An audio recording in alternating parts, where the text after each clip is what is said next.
Shin Woo-jin spent 12 years in captivity, locked away in an abandoned warehouse, enduring relentless abuse and forced labor. Deprived of human connection, he survived by devouring books, absorbing vast knowledge, sharpening his mind, and developing an uncanny ability to analyze people and situations with terrifying accuracy.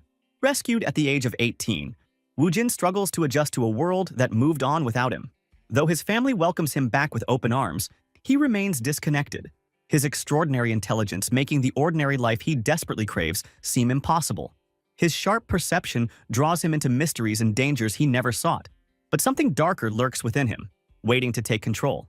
As he navigates university, unexpected friendships, and the haunting echoes of his past, Woo-jin begins to understand that true freedom isn't just about escaping a prison, it's about choosing how to live. But can someone who sees through the world ever truly belong in it? Or will the darkness inside him consume him first? Now let's diving into the story. The story begins with breaking news about the arrest of a man in his 40s for kidnapping and imprisoning a child. The boy was held captive in an old, abandoned warehouse for an unbelievable 12 years. The police have charged the man with kidnapping, imprisonment, and violating labor laws. As they take the accused away, journalists rush in, eager to ask questions. One reporter asks whether the accused knew the victim before. Another asks who first reported the case. The police push through the crowd while journalists demand answers. The victim has hearing and speech impairments, and investigators suspect that the kidnapper knew this beforehand and planned the crime accordingly. When they rescued the boy, the warehouse was filled with books. The police also discovered many injuries on his body, making them believe he has suffered long-term abuse. The victim, identified as 18-year-old Shin Woo-jin, is immediately taken to the hospital where he is now resting. At the hospital, two doctors examine Woo-jin. One doctor explains that he has a severe nutritional imbalance, external wounds with inflammation, and hearing loss. The second doctor looks at the boy, wondering how someone so young and beautiful could have been imprisoned and forced to work for so many years. She takes a deep breath and writes a question on a notebook, asking for his name and whether he can say it out loud. Woo-jin looks at the question. The doctor encourages him to speak.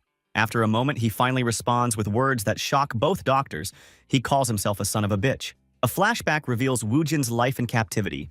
He worked on hot summer days while a man watched him. When he finally ate, he devoured his food like an animal. The perpetrator mocked him, calling him disgusting. In the harsh winter, he suffered in the freezing cold, forced to eat insects to survive. Back in the present, the second doctor wonders how much brainwashing Woo-jin has endured to call himself such a horrible name. The countless scars all over his body suggest unimaginable abuse. Whoever did this to him deserves the worst punishment. But despite everything, there is a small relief. His medical test results are not as bad as they feared. She gently places her hand on his shoulder and tells him that it is okay now. He can finally rest as much as he wants. He is safe here. She promises to be right back. As she leaves, she encounters a group of journalists. The hospital guards try to block them, but they keep pushing for answers. They ask about Woo-jin's identity, his condition, and whether his family has been found. They also question his ability to communicate. The doctor gets furious. She cannot believe that these journalists are treating someone's suffering as a source of entertainment. She demands to know how they got inside the hospital. Did the guards even check their IDs? She threatens to report them all for trespassing and obstructing hospital duties. The journalists panic. One of them quickly suggests leaving and going to the crime scene instead. Woo-jin is sleeping, and suddenly he opens his eyes and stares at the ceiling. He notices the fluorescent light above him, and then looks at his own hand. As he sits up, he sees another patient in the room. It is a middle-aged man, busy using his phone. The man glances at him and casually asks if he was kidnapped. He then remarks that life is strange for him too. Woo-jin doesn't respond, trying to observe the man. He quickly assesses his details. His name is Kim Nam-soon, 57 years old, with blood type B. He has an open femur fracture. His height is around 167 centimeters, and he weighs roughly 60 kilograms.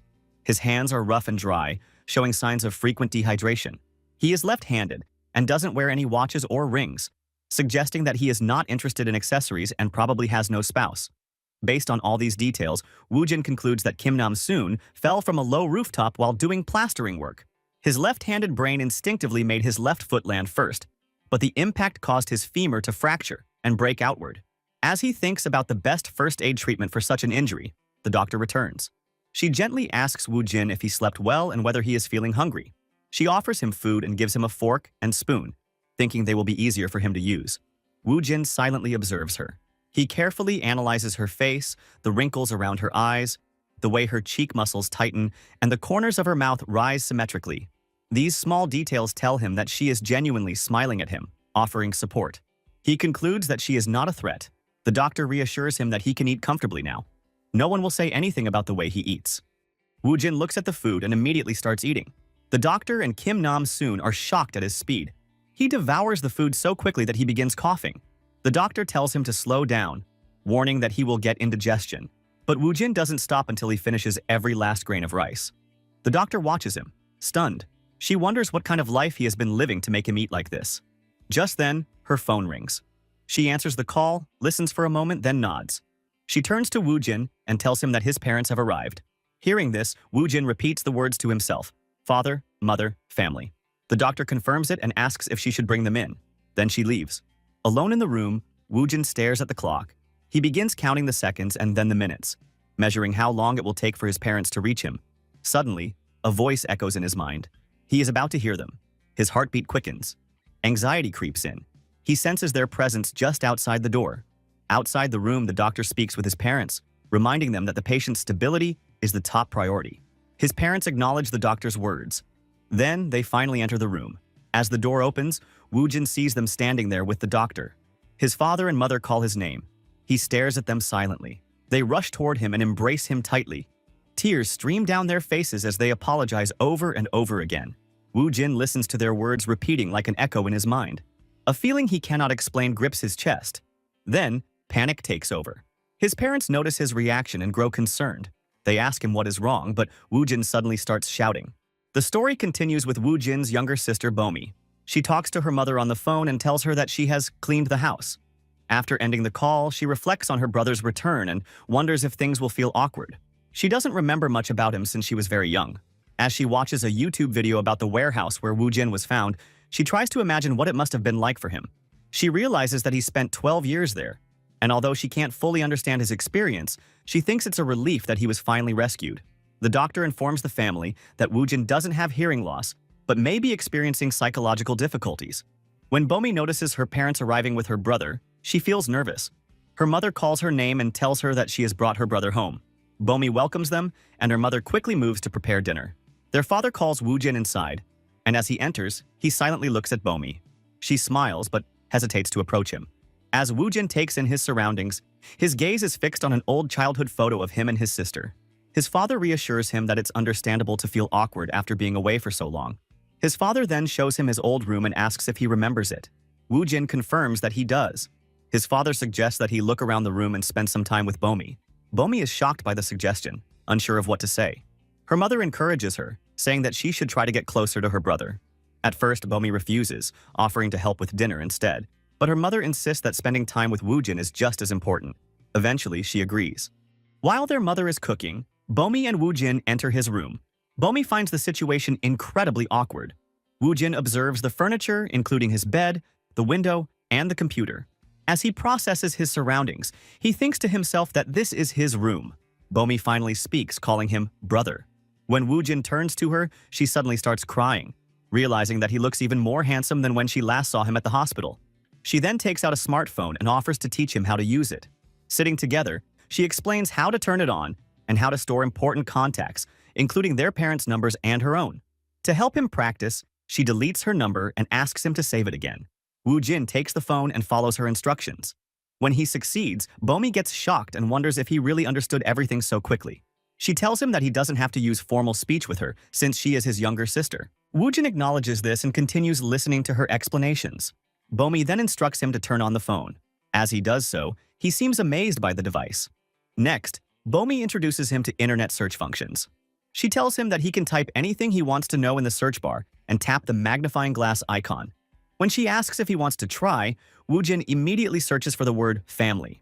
He looks at the images on the screen, processing the concept of family, his father, his mother, and his sister Bomi. He then softly repeats the word family.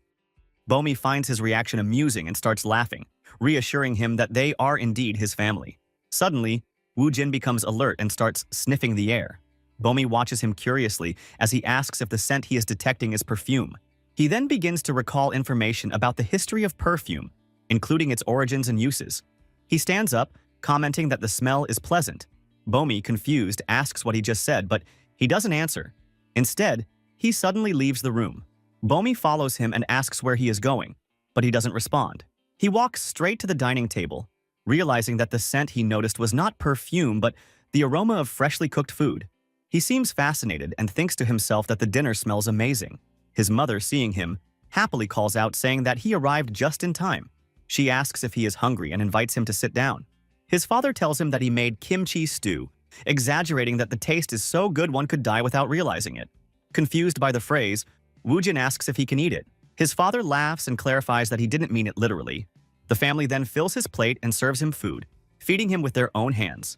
Together, they enjoy the meal. The scene shifts to a police interrogation room, where an accused man is being questioned. The police officer states that the man's family members have all died over the past 5 years, one person per year. He asks the suspect if he has anything to say about this. The first victim was the man's wife, followed by his mother. Later, his sister-in-law died after consuming poisonous herbs. Even 2 people in his neighborhood mysteriously lost their lives. The officer accuses the man, saying that all these deaths were linked to him. The suspect, growing furious, insists that he is innocent. The officer presses him further, raising his voice and accusing him of organizing these deaths. The suspect, desperate, suddenly shouts that someone else might have been responsible. The officer, now intrigued, demands to know what he means. The suspect then yells that the person he had once fed and sheltered is the true culprit.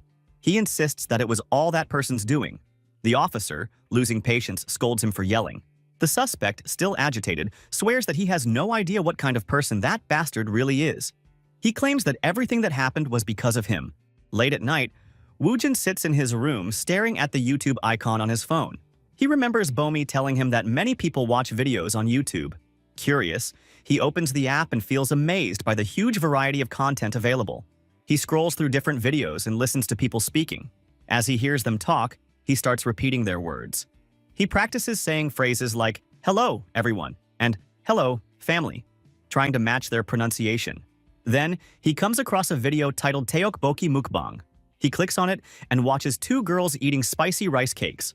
One of the girls greets the audience and says she has been craving teokboki for a week. She takes a bite and praises the taste, calling it seriously amazing and absolutely delicious.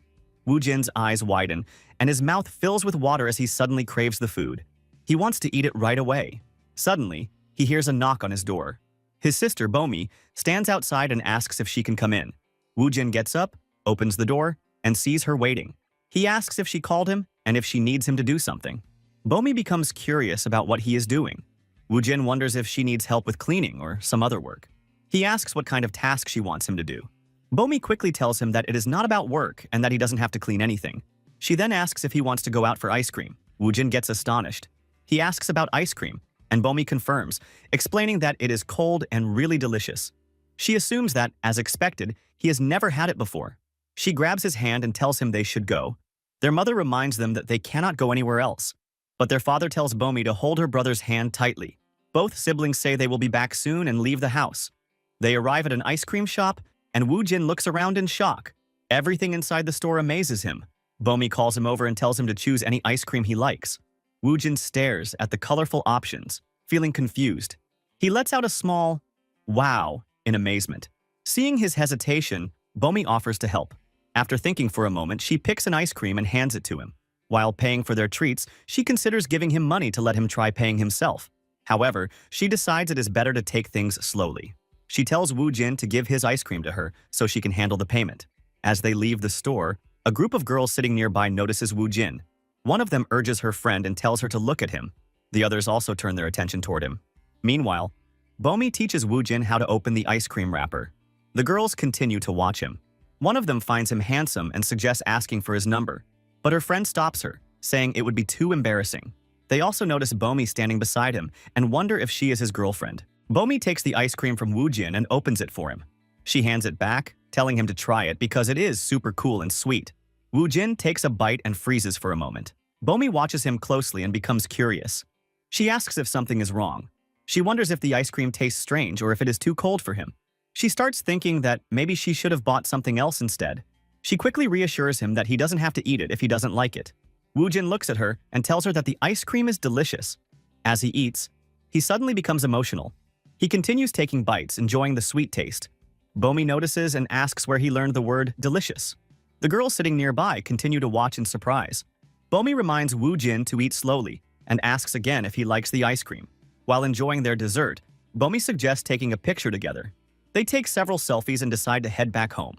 Bomi feels satisfied, thinking the outing turned out well. As they approach their house, Bomi becomes busy on her phone. She sends their selfies to a group chat and starts reading the comments. Suddenly, Woo Jin stops walking. He notices a strange man standing in the distance. As Bomi takes a turn on the road and Woo Jin is looking at the strange man, the man becomes agitated. Woo Jin observes the man closely. He notices the brim of the man's hat has multiple marks on it. His expression changes as he focuses on the details. His eyebrows lower, his eyelids stretch tight, and his pupils dilate. He recalls that when they left home earlier, their family didn't recognize this man. This means the stranger doesn't belong to their neighborhood. As the man makes eye contact with Woo Jin, he suddenly looks terrified. His face changes, and he quickly decides to leave. Woo Jin continues watching him closely. He notices that the man's armpits are soaked with sweat, and that the knees of his pants are creased. His shoes have pedal marks, but they are too narrow to be from a bicycle. They look more like they came from a motorcycle. There is no muddy area nearby, yet dirt clings to his shoes. Woo Jin realizes that the man must have come from somewhere else. After processing all this, Woo Jin calls his sister. Bomi turns around and asks why he is just standing there. She wonders if something is wrong. Woo Jin looks at her and firmly tells her to go inside the house first. Bomi becomes curious and asks him if something is wrong. She worries about going inside alone because their mother will scold her. It is too late, and she doesn't want to leave him alone outside. Their mother said she would wait, so she tells Woo Jin they should go home together. After some hesitation, Woo Jin agrees and follows Bomi home. The streetlights turn off, making the night even darker. Inside his room, Woo Jin stands near the window watching outside. His inner monster speaks to him, telling him that he must stay out of things if he wants to protect his family. But Woo Jin insists that it is his family and his responsibility. The inner monster mocks him, asking if calling the police is how he plans to protect his loved ones. It calls him a fool. Woo Jin believes there are many ways to protect them and refuses to listen. The inner monster reminds him that he did what he had to do in order to survive, saying that someone like him would have died long ago. But Woo Jin argues that he could have survived on his own, and that the monster should not exist in this world. The inner monster questions him, asking if he is calling it a monster, then what does that make him? It challenges Woo Jin, asking if he is truly better than it at anything. Woo Jin asserts that he is the master of his own body and that the monster is just another persona he created. The monster laughs and claims the opposite, saying that this is its body, not Woo Jin's. Woo Jin remains firm. He understands that worry and anxiety feed the monster, and whenever he feels those emotions, the monster consumes him. But now, he has gained control. If he can summon it from his subconscious, he can use its knowledge and abilities to his advantage. Closing his eyes, Woo Jin calls out to the monster, inviting it to appear. When he opens his eyes, he stretches his body. Looking outside, he notices the strange man standing in the rain, holding an umbrella. Woo Jin smiles and leaves his room. He steps outside and walks toward the man. The man turns around, but Woo Jin silently passes by him. He lifts his hand to catch the raindrops and reflects on how rain can even conceal human presence. He hints that he has been waiting for a day like this. The man, curious, asks him what he means, but Woo Jin responds playfully, telling him not to be boring. The man asks who he is. Woo Jin smiles, acting hurt that the man doesn't recognize him. He describes the man's day in detail, mentioning that he had jjajangmyeon for lunch and works as a delivery person. He even mentions how the man tirelessly rides his motorcycle over hills. The man becomes intrigued but also uneasy. Woo Jin continues, mentioning how the man has been lurking around their villa and how there is only cat hair on his sleeves. He then accuses the man of killing a stray cat for practice. The man becomes terrified and demands to know who Woo Jin really is. Without answering, Woo Jin suddenly attacks. The man falls to the ground crying and trembling in fear.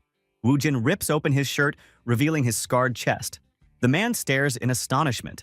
Stepping closer, Woo Jin warns him not to appear in front of him again. If he does, he will carve the same wounds into his body. He tells the man to stop crawling like a worm and leave quickly. The man crawls to his feet and runs away. Left alone, Woo Jin looks up at the sky, feeling the rain on his face. He smiles and listens to the soothing sound of the rain. Days pass. One evening, Woo Jin sits at the dinner table with his parents and Bomi. They share a warm meal together, enjoying each other's company like a real family. The next day, he goes out with his mother. They try new food and go shopping. The following day, he spends time with Bomi, going to the movies and trying popcorn for the first time. On the fourth day, Woo Jin stays in his room, studying. Bomi watches him curiously as he solves problems at an incredible speed. She tells him he should read the questions before answering instead of just guessing. But Woojin assures her that he has read them all. Bomi wonders where he learned to talk like that and regrets teaching him about YouTube. She checks his answers and finds that they all seem correct. Doubting her own judgment, she gives him another notebook to try. Woojin solves every problem quickly. Bomi watches in shock, realizing that all his answers are correct. She tells him that he is like a genius. But Woojin disagrees. He doesn't want to be special. He wants to be ordinary. Bomi is surprised and asks if he really wishes to be just an ordinary person. Woojin confirms it, saying that it might be difficult, but he wants to be normal. Bomi thinks about how, at her age, or even younger, Woojin must have suffered. She imagines him being beaten and held captive. Tears well up in her eyes as she realizes everything he has been through. Observing her closely, Woojin notices the subtle changes in her expression. Her eyes slightly lowering, her corrugator muscles tightening, her eyelids relaxing, and the corners of her mouth drooping.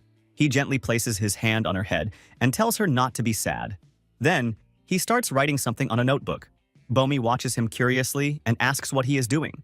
When he finishes, he shows her the note. Bomi looks at it and, as soon as she understands what he has written, her eyes widen in shock. Woojin writes a note for Bomi.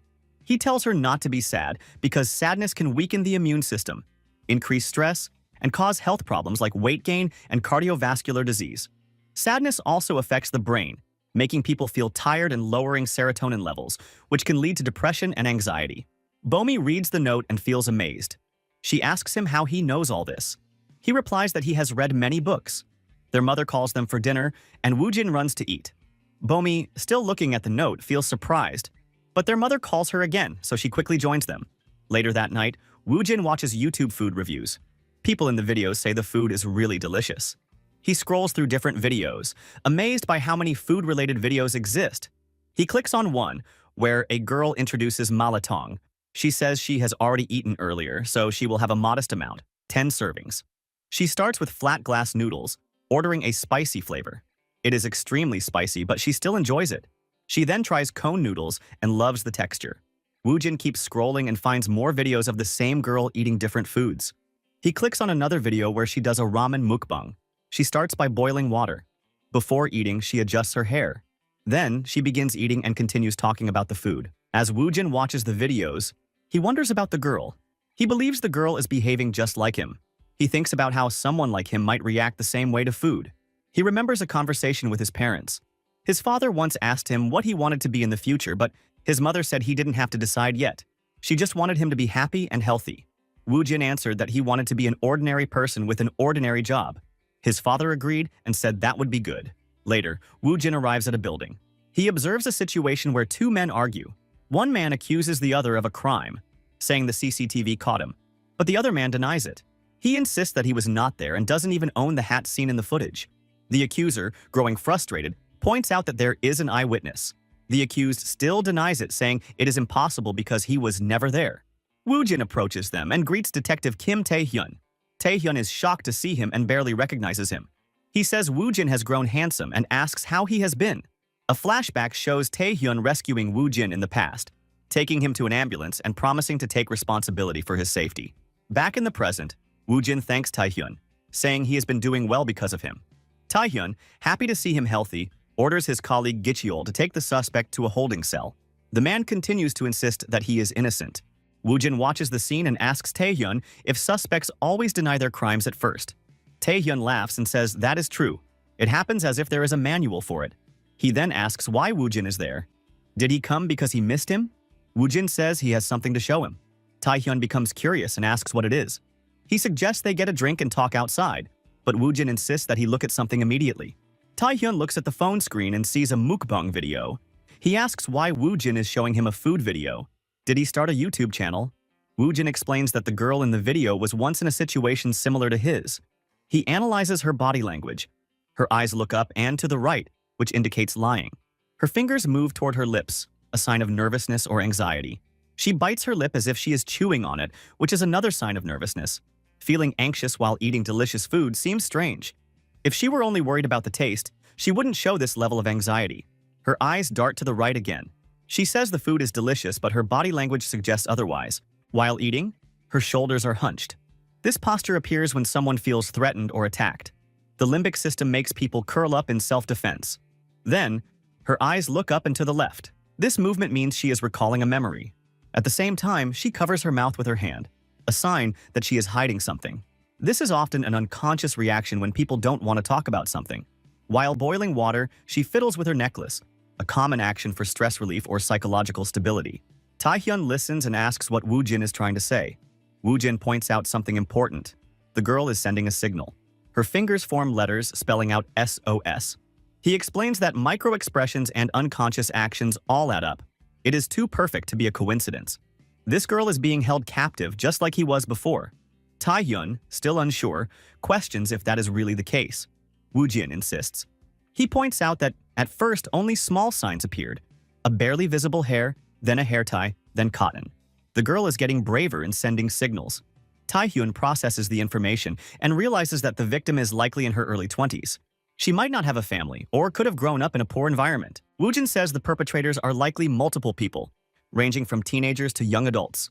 Most likely the leader of the group is in his 20s and probably didn't finish middle school. Taehyun questions if he knows the person who was held captive. Woojin says no. He was also locked up for a long time, so he understands how captive people behave. Then, he asks if coincidences can become the truth when they pile up. Taehyun gets confused. Woojin points out that the outfit Taehyun is wearing was bought by his mother. Taehyun gets shocked and asks how he knows that. Woojin says this is just one coincidence. The suspect earlier that got taken away, for example. The culprit likely plays the violin or viola as a hobby. Taehyun reacts, surprised that the suspect plays an instrument. Woojin explains that if he is right, that would be the second coincidence. Taehyun asks if he wants to be a profiler or something. Woojin says no, he just wants to be an ordinary office worker and comes to file a report. He is only trying to explain his reasoning. He then suggests that Taehyun ask the suspect in the holding cell what his hobby is. If he is wrong, Taehyun can punish him for obstructing official duties. Taehyun agrees since they already have a connection, then leaves, wondering what he is doing. Then, he approaches the suspect in the cell and asks if he happens to play the violin or viola.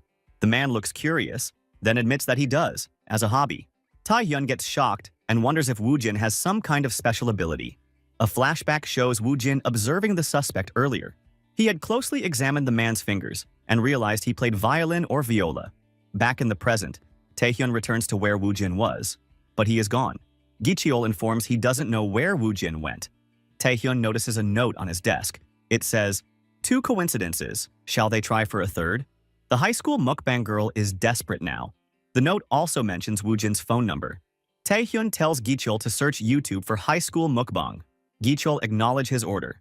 Meanwhile, Woojin waits at a bus stop. The bus arrives, and his mother reminds him to get his transit card ready. He boards the bus as a student and takes the window seat. A flashback shows him drinking with his father and uncle. His uncle asks if he really wants to be an office worker. Woojin confirms that he does, just like at his uncle's company. His uncle laughs, and his father comments that the company is not exactly ordinary.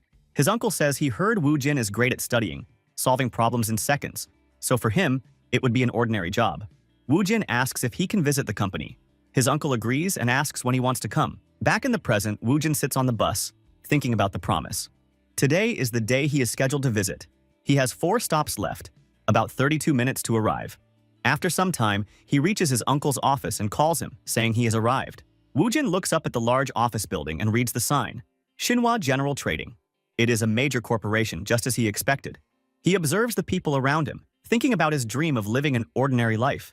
His uncle arrives and greets him, asking why he waited outside instead of in the lobby. Woojin is grateful for allowing the tour. As they walk inside, his uncle explains that there is a large office in the basement, and this building is the headquarters. They also have branch offices in different locations. Woojin names all the branches, and his uncle gets astonished. He asks if Woojin looked them up before coming. Woojin says yes, he thinks he needs to know a lot to live an ordinary life. But now, he realizes that living an ordinary life is actually difficult. His uncle praises him for being clever, then leads him to the entrance. As they wait for the elevator, a girl approaches and asks if Woojin is the manager's son. His uncle recognizes her and calls her Hyerim. He clarifies that Woojin is his nephew and is only visiting. Hyerim glances at Woojin and finally asks if he is in high school. Woojin asks the same about her. Hyerim gets confused, can't he tell from her uniform? The elevator arrives and his uncle quickly interrupts their conversation, saying goodbye to Hiram and taking Woojin with him. They arrive at the 7th floor, and his uncle leads him inside. Woo-jin is amazed to see the office. He walks around, watching employees work. His uncle lets him sit in a cubicle and asks how it feels. Woo-jin says it doesn't feel real yet, but he will work hard to become a real office worker someday. Just then, an employee approaches his uncle and informs him that the Saudi contract was cancelled. His uncle gets angry and says they should have set up a meeting first in the conference room. His uncle apologizes to Woo-jin, saying he had planned to have lunch with him in the cafeteria, but now he has urgent business. Woo-jin says it is okay. He has already seen a lot. He thanks his uncle and decides to leave on his own. Back on the 1st floor, he sees Hiram again. She notices him too and says they meet again. Woo-jin checks the time. It is 11 a.m., not a time for a high school student to be here. He observes her. She doesn't seem intimidated when dealing with adults. Her expression remains calm, and she moves confidently, controlling the space around her. Hiram asks if he received what the manager passed on. Woo-jin analyzes her body language. The way she blocks his path suggests she is related to a high-ranking company executive. It would not hurt to confirm. He responds that he got it, then starts walking away. Hiram gets annoyed and calls after him. Woo-jin turns back and Hiram asks if he is skipping school. Woo-jin replies that he doesn't go to school. Hiram gets astonished and asks what he means. Woo-jin repeats that he doesn't attend school and tries to leave again. She stops him, questioning why he keeps ignoring people. Woo-jin replies that he doesn't want to waste time on things that don't benefit him, like this conversation. He doesn't think he will gain anything from talking to her. Hiram gets shocked by his words. Woo-jin thinks, people deny and undervalue others to prove their own worth. Now, he wants to see who she really is. Hiram then asks, what if she is the daughter of the company's CEO? Woo-jin knows that in situations like this, he needs to show an expression. He slightly widens his eyes and opens his mouth a bit to react. Hiram asks if it changes how he sees her now. Woo-jin thinks after revealing her identity, she looks at him like a superior talking to a subordinate, unaware of how rude she is being. But she quickly regains control of her excitement. Hiram asks why Woo-jin is not in school. Woo-jin replies that he isn't attending school. Hiram finds it perfect because she is bored and invites him to hang out. Woo-jin notices her body language. Her pupils dilate and shift to the upper right. The corners of her eyes droop slightly, and her mouth curls into a mocking smile. He realizes that she sees him as a plaything, but he thinks he can use that to his advantage. He realizes she is not giving him a choice and agrees. He thinks that if she grows up, she will likely become either a sociopath or a narcissist. Hiram tells him she knows a good place, and when Woo-jin asks where it is, she doesn't give him the location, expecting him to follow without question. Woo-jin thinks about how she expects the world to revolve around her. After that, they reach a cafe. Hiram asks if he is trying to become an idol since he isn't in school. Woo-jin explains that he is studying for a high school equivalency exam. He asks why Hiram isn't in school. She says she left early because it is that time of the month. He observes her eyes moving to the upper left, a sign of possible lying. She also flips her hair, an unconscious stress relief habit, which makes him suspect she isn't telling the truth. Woo-jin responds by thinking about the biological process of the uterine lining, shedding due to hormones. Hiram hesitates and asks what he is talking about. At that moment, the waitress arrives and asks if they are ready to order. Hiram looks annoyed and orders the S course for both of them without asking him. Woo-jin notices that she once again doesn't give him a choice and realizes she has a strong desire to dominate others. Hiram then asks for his name. Woo-jin introduces himself, and she comments that it's not a bad name before introducing herself. Then she asks if Woo-jin is always this quiet. He replies that he is. The waitress returns with their soup, and Hiram complains that it is boring. Suddenly, she gets scared, and the waitress apologizes. Hiram says it is fine. After the waitress leaves, Woo-jin asks if she is sensitive since nothing really happened. She reminds him that it is that time of the month. As she ties her hair tie falls to the floor. Woo-jin gets up to help her. She questions what he is doing, and he says he is protecting her head from injury. She suddenly becomes self-conscious. Woo-jin thinks that something bad must have happened to her in the past. Hiram panics and denies it, asking what makes him think he knows anything. Woo-jin simply says she looks a bit tired. Hiram tells him to worry about himself instead, saying that his face is so pale. She then encourages him to eat before the food gets cold. He agrees and starts eating. As he tastes the food, he finds it delicious. Hiram watches his reaction and says the soup here is as good as the one at a restaurant in Busan. Woo-jin realizes he has found something useful and decides to backtrack the conversation. He asks who she went to the restaurant with. Instead of answering, Hiram asks if he knows Kim Yena. Woo-jin doesn't recognize the name. She tells him that she is an actress and questions if he lives under a rock. Woo-jin changes the topic by mentioning that Hiram must have enjoyed seeing the ocean. Hiram's mood brightens, and she excitedly describes the fireworks over Gwangan Bridge, comparing them to a painting. Woojin observes that her brain and body are likely flooded with pleasure-inducing hormones as she recalls the moment. Woojin knows that the brain cannot tell the difference between reality and imagination. Just like thinking of a lemon makes a person salivate, recalling a joyful memory brings back the same emotions. By guiding her through happy memories and listening, he realizes he has become a source of pleasure for her. Their conversation continues as she describes heart-shaped fireworks. He listens, making her talk more. The waitress returns with their main dishes. Woojin gets excited about the food, and Hiram feels awkward watching him. She asks if he has ever been on a trip. Woojin says no. Hiram tells him he should definitely travel and mentions that she went to Holbox Island last year. Woojin immediately states the exact location of the island in Mexico.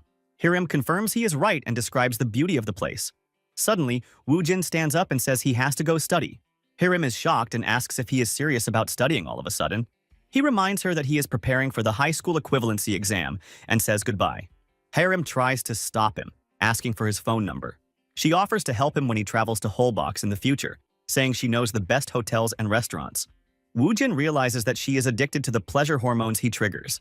He suspects she has attachment issues and weak family bonds. Woojin hands Hiram his phone so she can input her number. She is shocked that he doesn't even have a passcode. After she saves her number, he thanks her for the meal and leaves. Hiram follows him outside and asks where Woojin lives, but he doesn't answer. Just then, he notices a crime. A man is being attacked. Hiram asks what is wrong with him. Woojin tells her not to look because someone has been stabbed. When the perpetrator hears this, he runs away. Instead of chasing him, Woojin rushes to the injured man. He thinks about how difficult it is to live an ordinary life. He places his hand on the man's wound and calls for help, urgently reporting the stabbing. He provides the location in front of a restaurant and realizes the injured man's pulse is rising rapidly due to blood loss. He asks for the man's blood type. The man weakly replies that it is type B. Woojin informs the emergency responders that the man has an abdominal stab wound and severe internal bleeding. A blood transfusion is needed urgently. The person on the other end asks him to repeat, and Woojin does so. They instruct him to lay the man flat and apply pressure to the wound, but he is already doing that. He demands that they prepare type B blood and send help immediately. Hiram watches the entire scene in shock. Meanwhile, Woojin thinks once again about how difficult it is to live an ordinary life. The ambulance arrives with the police. Woojin cleans his hands with a cloth. The police officer wants to ask him a few questions. He describes the suspect in detail, mentioning the short hair, gray hat, black-collared t-shirt, blue jeans, and height and weight. The officer asks him to start from the beginning again. Woojin repeats everything. The police officer thanks him and asks for his contact number. Hiram watches him from a distance. The officer tells him they will stay in touch. Woojin agrees. He thinks this must be Hiram's first time experiencing something like this. He compares her reaction to a child taking their first steps, trying but eventually falling. When a baby falls, parents comfort them. Right now, he can be that person for Hiram. Woojin walks up to Hiram and asks if she is shocked. He tells her everything is okay. He believes this will become a strong memory for her, and she will think of him. Hiram, feeling curious, says yes. She is shocked. Woojin reassures her, saying the victim is not badly hurt and she doesn't need to worry. He reminds her that there are many CCTVs around and the culprit didn't even see their faces. The police will probably catch him soon. Hiram nods and agrees. That night, Hiram is at home, taking a bath. She keeps thinking about the incident. She remembers Woojin telling her not to look, saying the victim is not badly hurt and telling her not to worry. She thinks about how he comforted her. After finishing her bath, she sits in front of the mirror and looks at herself. Then, she realizes she didn't get to ask Woojin something. Meanwhile, Woojin is in his room watching food videos on YouTube. He wonders if MSG is really the seasoning of gods and thinks the food looks delicious. He decides he will try it someday. Just then, he gets a message from Hiram. She asks if he got home safely and if he's okay. Woojin replies, saying he is totally fine. Hiram asks what he means. Woojin tells her he is going to bed now and says goodnight. Then, he goes back to watching food videos. A little later, Hiram messages him again, saying it's only 10 o'clock, and she is surprised he is already going to sleep. But this time, Woojin ignores her message and continues watching his videos. The next morning, he has breakfast with his family. He enjoys the food, and his mother feels happy seeing him eat so well. After breakfast, he studies in his room and completes all his work. He checks his phone and reminds himself that keeping it beside him is the golden rule for maintaining an ordinary daily life. He gets a message from Hiram, but decides to ignore it. He tells himself that ignoring messages is also part of an ordinary life. He looks out the window and sees a sparrow. He thinks about how peaceful and ordinary his life is. He believes that because being ordinary is difficult, he must work hard at it. Just then, Woo Jin receives a phone call. He answers, saying hello. The person on the other side introduces themselves as Kim Mi-young from XX Capital. They talk about business funds and emergency loans. Woo Jin suddenly becomes alert, thinking he might have won something. He asks if he can get 10 million won. The caller sounds astonished and asks what he means. Woo Jin raises the number to 10 billion won, feeling confident that he knows how to handle the situation. Then, he receives another phone call. He answers, and the caller introduces himself as Officer Lee Sang-chul from XX Police Station. Woo Jin immediately wonders if he has won again. The officer asks if he is the student who reported the stabbing near XX. Woo Jin confirms. The officer asks if he is okay, saying it must have been a shocking experience. Woo Jin replies that he is fine. The officer then tells him that the suspect has been caught, and they need him to come in for a witness statement. Woo Jin leaves his room and tells his family he will be back soon.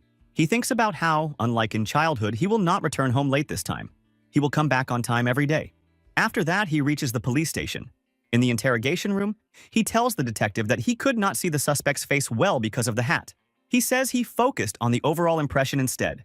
The detective asks if the suspect seems like the person from that time. Instead of answering immediately, Woo Jin asks what the suspect is saying now. The detective asks if he wants to hear his voice. The suspect is frustrated and tells the police that they are harassing innocent people. He insists he didn't do anything. Woo Jin observes the suspect's face closely while listening. The suspect claims he doesn't even know the victim, so why would he attack them? He asks why he would ever do such a thing. He points to the blood on his hands and argues that he got hurt while cooking. He shows his hands covered in small cuts and sarcastically asks if it is now a crime to be bad at cooking. Woo Jin gets shocked after hearing this. The detective asks what he thinks. After a moment, Woo Jin says that the suspect is lying. The detective asks Woo Jin if he thinks the suspect is the culprit. Woo Jin confidently says yes. The suspect tries to defend himself, saying he was just walking around the neighborhood. But Woo Jin carefully observes his body language. He notices that the suspect frequently touches his nose, which is a common sign of lying. When people lie, their bodies release catecholamines, which increase blood pressure around the nose and eyes, causing itchiness. He also sees the suspect chewing his lips and touching them with his hands. These unconscious actions often indicate regret and a desire to take back a lie. Woo Jin recalls that people react to danger in 3 ways: freezing, fleeing, or fighting. He notices that the suspect freezes by crossing his feet, which could mean he feels psychologically pressured. Even if he is innocent, he might freeze due to stress. But when analyzing his overall behavior mathematically and probabilistically, his body language shows fear of being exposed. Woo Jin asks about the suspect's educational background. The detective gets confused and tells Woo Jin that the suspect has a master's degree. Woo Jin thinks that highly educated people value logical evidence. If the suspect is guilty, he would worry about DNA, witnesses, or other proof against him. Woo Jin asks if they mentioned an eyewitness. The detective says not yet. He also confirms that Woo Jin only saw the suspect from a distance. Woo Jin suggests that if they tell the suspect there is an eyewitness, he will likely confess. He firmly believes the suspect is the culprit. Before leaving, the detective asks if Woo Jin needs him to walk him out, but Woo Jin declines.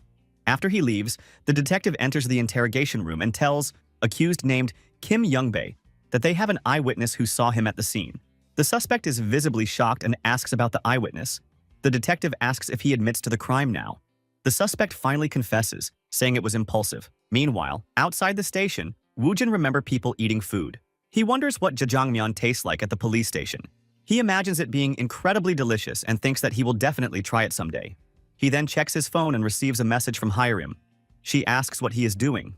Woo Jin replies that the culprit has been caught, so she can relax now. At that moment, Hiram is sitting in her school cafe with her friends. But Hiram is too focused on her conversation with Woo Jin. She asks why he is only contacting her now. He simply tells her to get home safely. Hiram gets shocked and furious, finding his response unbelievable. Woo Jin casually thinks that people usually just read messages and ignore them. Hiram gets intrigued and asks how he knows that. She also asks what he is doing now. Woo Jin says he is taking on a challenge.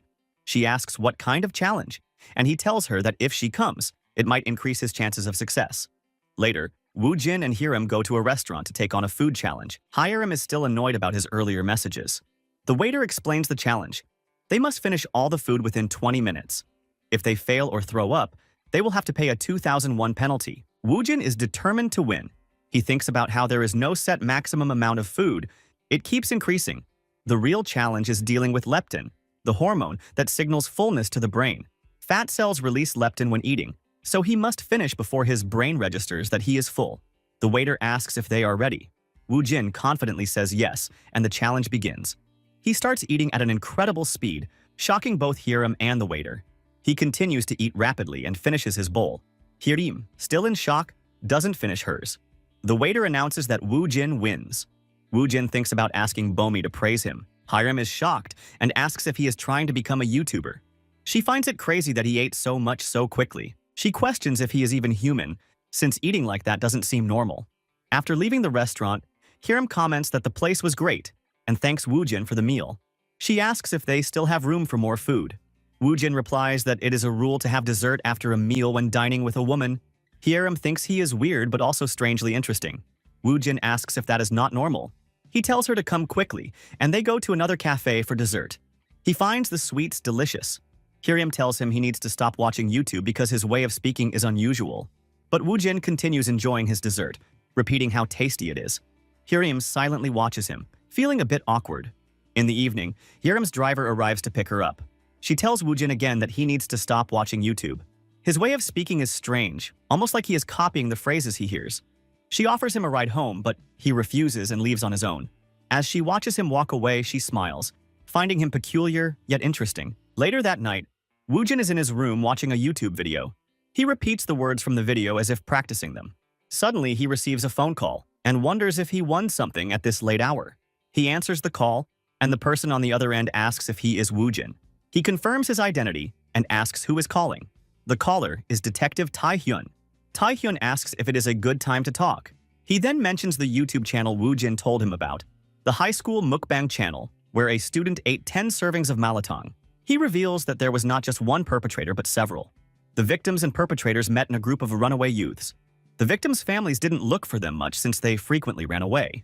One of the victims, who turned 20 after years of running away, appeared on YouTube while being held captive, but no one suspected anything because of their history. Woojin realizes that the runaway group likely committed the crime knowing this. Taehyun tells him that his tip saved someone's life and asks how he figured it out. Woojin asks if the victim has returned home safely. Taehyun confirms that they did. He thanks Woojin for helping solve the case and offers to treat him to a meal as a thanks. Woojin sees this as an opportunity and suggests they meet instead of just having rice. Taehyun agrees and asks what he would like to eat. Without hesitation, Woojin requests 2-horned Hanwoo grade 9. Taehyun becomes curious when Woojin mentions Hanwoo beef. He misunderstands and asks if it's tukbegi bulgogi, but Woojin corrects him, saying it's Hanwoo grade number 9 salchi sal. Taehyun is confused by the term 2-horn, and when he hears number 9, he misinterprets it. Eventually, he agrees, excited to try the premium beef. Taehyun asks when they should meet, and they decide on Saturday. On the day of their meeting, Woojin walks outside, looking forward to finally eating the high-quality Hanwoo beef. While walking, a boy and a girl approach him. The girl apologizes for stopping him, and the boy asks if they can talk. The girl says he has a lot of good fortune on his face. Woojin is confused and asks what she means by fortune. She explains that she means luck or good fortune. She adds that they are students and that his energy is so bright they couldn't just walk past him. Woojin thinks about the different types of study and lifelong learning. He asks them what kind of study they are talking about. The girl says they mainly study the principles of all things. Woojin finds this interesting and asks if it can be considered a science like physics. The two students become awkward. The girl explains that it's not the same as physics, giving an example. People don't see mountains and water as they naturally are, but assign meaning to them.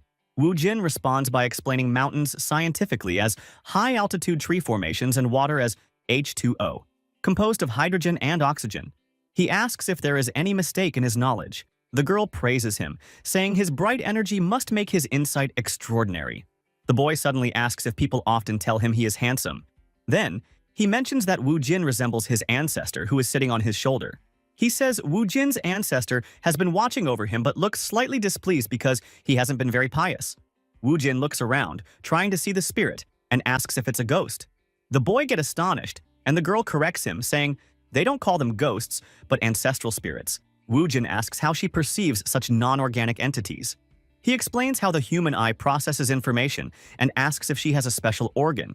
an evolution, a mutation, or the ability to see energy wavelengths. The boy whispers to the girl, saying something bad might happen if they take Woojin with them. The girl suddenly suggests they meet another time.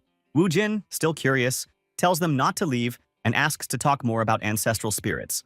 However, the boy and girl quickly run away from him. Right after, Woojin notices a man recording him. The man laughs and says the video is complete. Woojin becomes curious, and the man introduces himself as Kyorite TV, a YouTuber. He explains that he was filming to expose scams and leave evidence, but he has never seen anyone react like Woojin before. He asks if he can use the video for a YouTube upload. Woojin refuses, saying it's not ordinary. The man questions what ordinary means and says he will blur Woojin's face. Still, Woojin insists that he delete the video.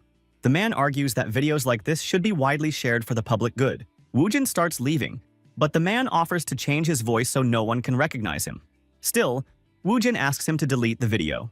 The man then shouts that he will pay 500,000 won.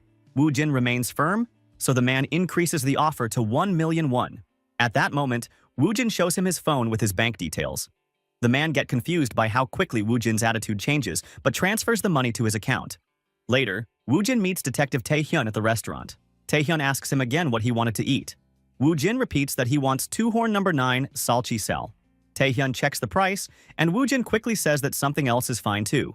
However, Taehyun insists that he will treat him, so they should eat what he wants. Then, Taehyun places the order. After placing the order, Taehyun thanks Woojin, saying they were almost too late to stop a serious incident. When they arrived at the scene earlier, there was chaos, and people were about to tear down a screen and jump out. Woojin responds that it's fortunate they arrived in time. The waitress brings the food, and both of them are amazed by how it looks. Woojin's mouth starts watering. The waitress serves them and tells them to try it first with just salt. Woojin takes his first bite and is overwhelmed by the taste. He shouts in surprise, and Taehyun watches him, confused.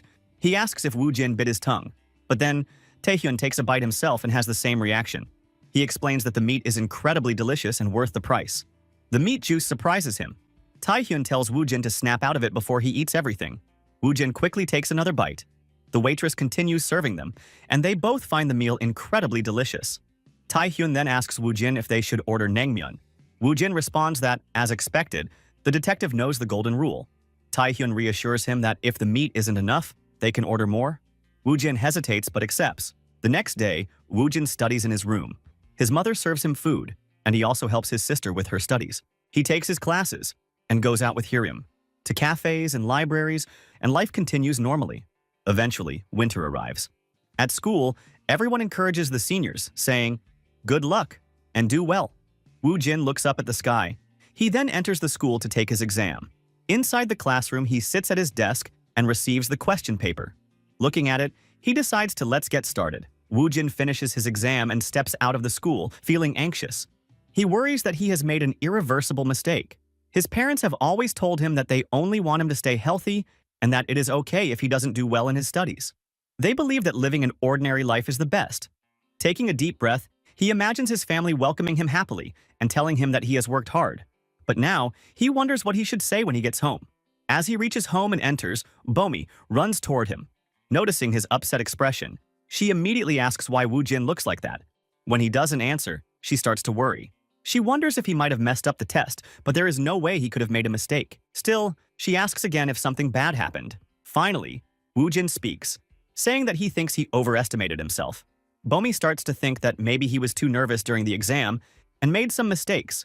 She tries to comfort him, saying that even if he did mess up a little, there will be other chances. Woojin doesn't respond much. Instead, he simply says he will go wash up, then heads to his room. Checking his phone, he sees a message from Hiram asking how his test went, but he doesn't reply.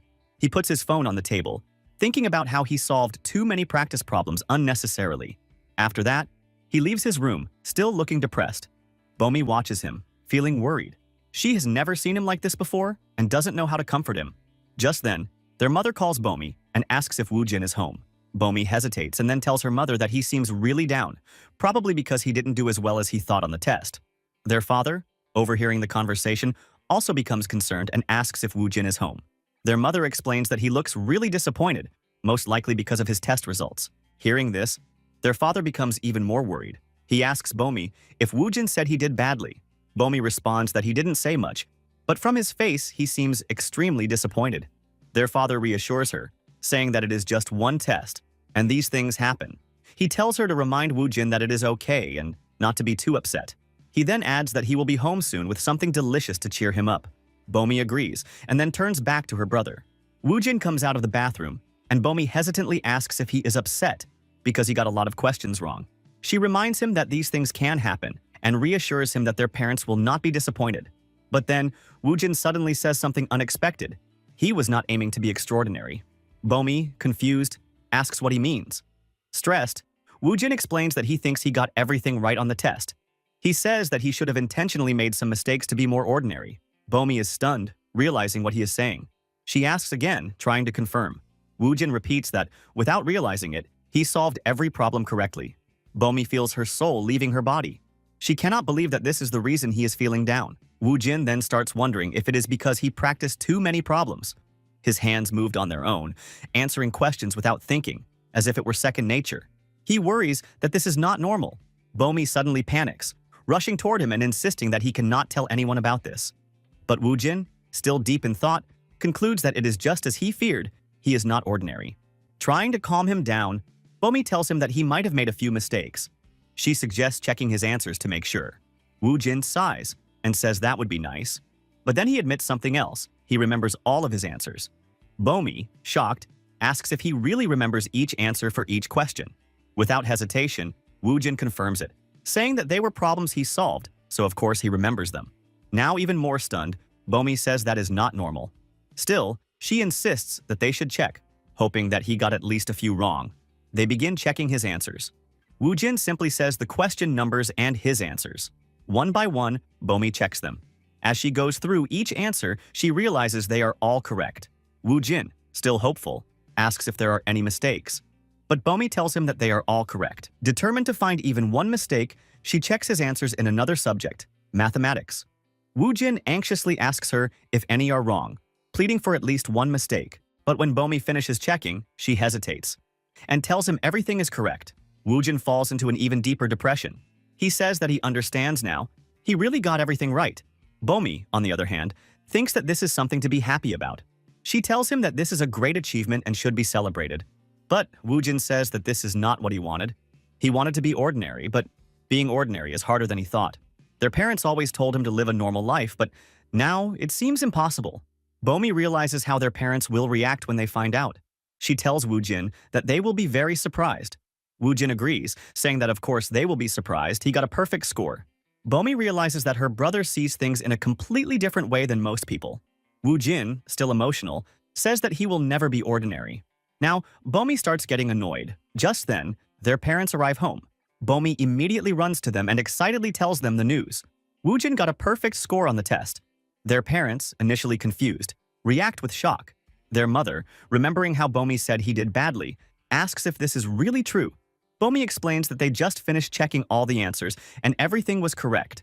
Their father, amazed, asks if Woojin really got a perfect score. After a brief moment, he smiles proudly and says that he finally understands Woojin must have taken after him. Hugging his son tightly, he praises him, saying that he has done well. But their mother immediately disagrees, saying that it is not from his father. Woojin takes after her. Hearing this, Bomi suddenly feels left out. She asks what about her, but before she can get an answer, the family continues to celebrate the shocking discovery of Woojin's perfect score. Filled with pride, Woojin's father calls everyone and tells them to gather the next day. He insists that he will treat everyone to a meal because of Woojin's achievement. He remarks that his son takes after him, calling him super smart. However, his mother gets angry and claims that Woojin got his intelligence from her.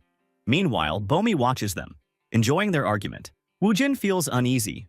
To him, it feels like his father is telling everyone that he is not ordinary. His father, still excited, starts listing possible career paths for his son. In his opinion, Woojin could become a doctor, a prosecutor, a lawyer, an appraiser, an accountant, or even a tax officer. His mother, now frustrated, scolds his father for putting pressure on their son. She tells him that Woojin should be free to choose whatever he wants to be. Then, turning to Woojin, she asks him which university he wants to attend. Woojin answers that he wants to go to a normal university. His response surprises everyone. They were expecting him to name a famous school, but instead, he just says he wants something normal. Bomi, curious, then asks which major he wants to study. Woojin replies that he has not decided yet. later that night sits in his room using his mobile phone. He begins researching different professions one by one. The first profession he looks up is an appraiser, prosecutors, and other officials. Then, he checks what a tax officer is. Next, he searches for information on architects. He continues looking into other professions like doctors and prosecutors, realizing that all the careers his father mentioned follow a pattern. They all operate within the legal or government framework. Curious, he decides to research famous people in these professions. He finds information on well-known individuals, including prosecutor Lee Jong-mi, Dr. Im Jae-jun, accountant Shim Dong-min, and lawyer Frank Soo-jin, and others. As he looks deeper, he notices most of these successful professionals graduated from the same university, S University. This makes him wonder if S University is considered the most normal. After that, Woo-jin leaves his room and announces his decision to his family. He declares that he will attend S University just like normal people do. His family gets shocked. They don't believe that S University is a normal school at all. His father, however, gets excited again. He agrees with Woo-jin, saying that if they are aiming for a normal university, then S University is the best choice. He even jokes that Harvard would be considered normal from Woo-jin's perspective. Days pass and winters arrive. Woo-jin's test results are released. With his plans set, he prepares for an important journey. He boards a high-speed train, carrying food in his bag. As he sits down, he takes out his meal and begins eating. He has always wanted to experience this moment. He cracks a boiled egg on his forehead before eating it and enjoys the simple but satisfying combination of food and soda. As he sips his drink, he understands that this is why people love eating on trains. It is an enjoyable experience. After finishing his meal, he gets off the train and continues his journey by bus. He eventually reaches his destination and approaches a counter to complete signing some paper. After completing the paperwork, a staff member guides him towards a room. As Woo-jin enters the room, he looks at the door and remembers a time when he was held captive. He recalls the harsh and cruel words of the person who imprisoned him. His captor once scolded him, saying that he was useless and could not even accomplish simple tasks. The officer takes Woo-jin to meet this captor. Sitting in front of each other, his captor looks at him and immediately reacts with disbelief. The man questions why Woo-jin has come to see him like this. Woo-jin remains silent, listening to his captor talk. The man remembers that Woo-jin cannot hear, assuming that he will not understand anything. But then, he recalls that Woo-jin can read lips. In Woo-jin's mind, there is no longer any fear toward this person. He feels nothing, but just emptiness. At that moment, he wonders if this is what true freedom feels like. In his memories, he sees himself standing in the warehouse where he was once held captive. His captor, now terrified, orders him to stop and go back inside. But Woo-jin steps closer, staring at the man and realizes the roles have been reversed. The person who once held power is now trembling in fear. This is exactly what Woo-jin came to confirm. Returning to the present moment, his captor starts speaking again. The man insists that it was not his fault. He talks about his sister-in-law, saying that she had no real interest in medical herbs. He also reveals that she used to beat him with a stick. As he speaks, Woo-jin calmly responds. The prison uniform suits him. The man becomes furious. He is shocked that Woo-jin is speaking fluently, questioning if he can actually hear his words. Woo-jin points out that the man's voice is shaking.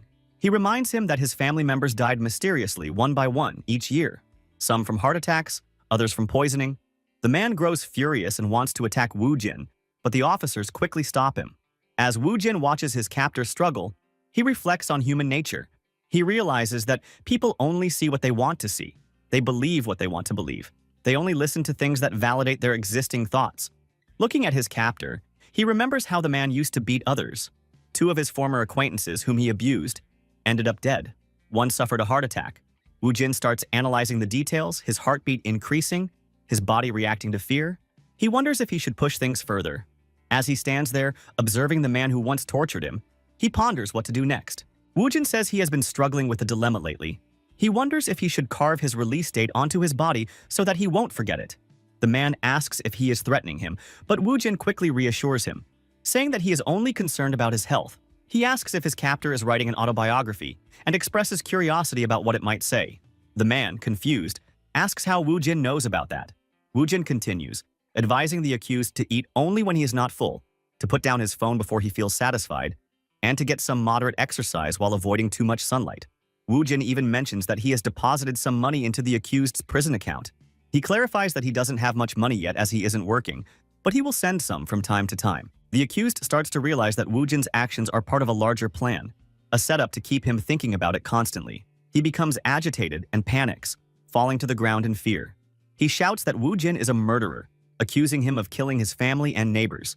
However, Woojin remains calm and thinks that this person has now become boring to him. An officer tells the man to calm down, but the accused insists that one of his lackeys is watching him. He says Woojin is the real culprit. Woojin finds the situation still somewhat interesting and decides to leave. After he comes back, Woojin lifts his hand to acknowledge the snow. He reflects how the snow can either bring joy or stress depending on a person's environment. He acknowledges how important the environment is, as it affects people in many ways. Even in this cold weather, he feels that he cannot take away the warmth people bring to each other. Soon, Woojin spots his sister Bomi with her friends. He decides to make a phone call to her and asks where she is heading. Bomi tells him she is on her way home. Woojin says he is standing right in front of her. Bomi, curious, asks him how he could be in front of her, but then she sees him waving. Excited, she runs toward him with a big smile, not even noticing how slippery the ground is. Woojin thinks that, like falling snowflakes, Bomi is running toward him with pure joy. She only looks at him and doesn't care about the slippery floor. He realizes how much a person's environment can shape their happiness. As Bomi reaches him, she gives him a hug and asks where he has come from. Woojin explains that he went to see someone he knew, someone he doesn't need to see anymore. Meanwhile, Bomi's friends are surprised to see her brother in person, noting how he looks more handsome in person. Woojin then takes something out of his bag and offers it to Bomi, telling her to try it. Bomi asks what it is, and Woojin tells her it is takoyaki, a snack he thinks is really delicious. He tells her that he wrapped it up carefully so it won't get cold. Bomi is touched and asks if the snack is just for her. Woojin confirms and encourages her to try it, saying it is really tasty. Some days pass. Woojin gets off a bus and walks down the road to reach his university. He notices something on a notice board. He checks the details of an event and thinks that the real purpose of the event is clear. There's no such thing as a free lunch. After that, he enters a lecture hall and looks for his seat. As he sits in the middle, he reflects on how ordinary that is. Sitting in the middle is the most normal thing to do. Soon, a boy approaches him and introduces himself as Park Jong-wook. Woojin recognizes the name from the freshman group chat. He smiles and greets Park Jong-wook, assuring him they will get along and not fight. Park Jong-wook laughs, commenting on how Woojin sounds like a textbook. He then asks if Woojin knows about the gathering after class. Woojin confirms that he does. As more students arrive, the classroom becomes crowded. Woojin is excited. This is his first university lecture, something he's always wanted to experience. The teacher walks in, greets everyone, and introduces himself as the professor for the Introduction to Business course. He asks the class what they think business is and invites the students to raise their hand to answer. The room is silent, so Woojin thinks to himself that raising his hand would be the normal thing to do. The teacher picks a student who seems nervous. The student answers that business is about leading a company.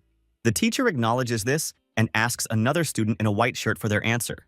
The student suggests that business is about managing and operating a business. The teacher agrees, calling it a valid answer. The teacher then asks what qualities a business leader should have. A student sitting at the back answers that they should be good at planning and giving directions. The teacher praises this answer and turns to the next student. Woojin wonders if he's been called on because he's sitting in the middle. Since he's been picked, he decides to answer. He says that business leaders should be good at persuasion. The teacher, curious, asks Woojin to explain what he means by persuasion. Woojin begins to think about stock trading and uses it as an example. He explains how a securities company holds stock trading competitions, offering prize money to participants. Many people are enticed by the prize and take part, but the company is also using the competition to identify skilled traders. The winners may be recruited by the company, creating a connection through scholarships and incentives. Woojin further elaborates on how advertisements can manipulate people, drawing them into a state where they're more likely to make decisions based on persuasion.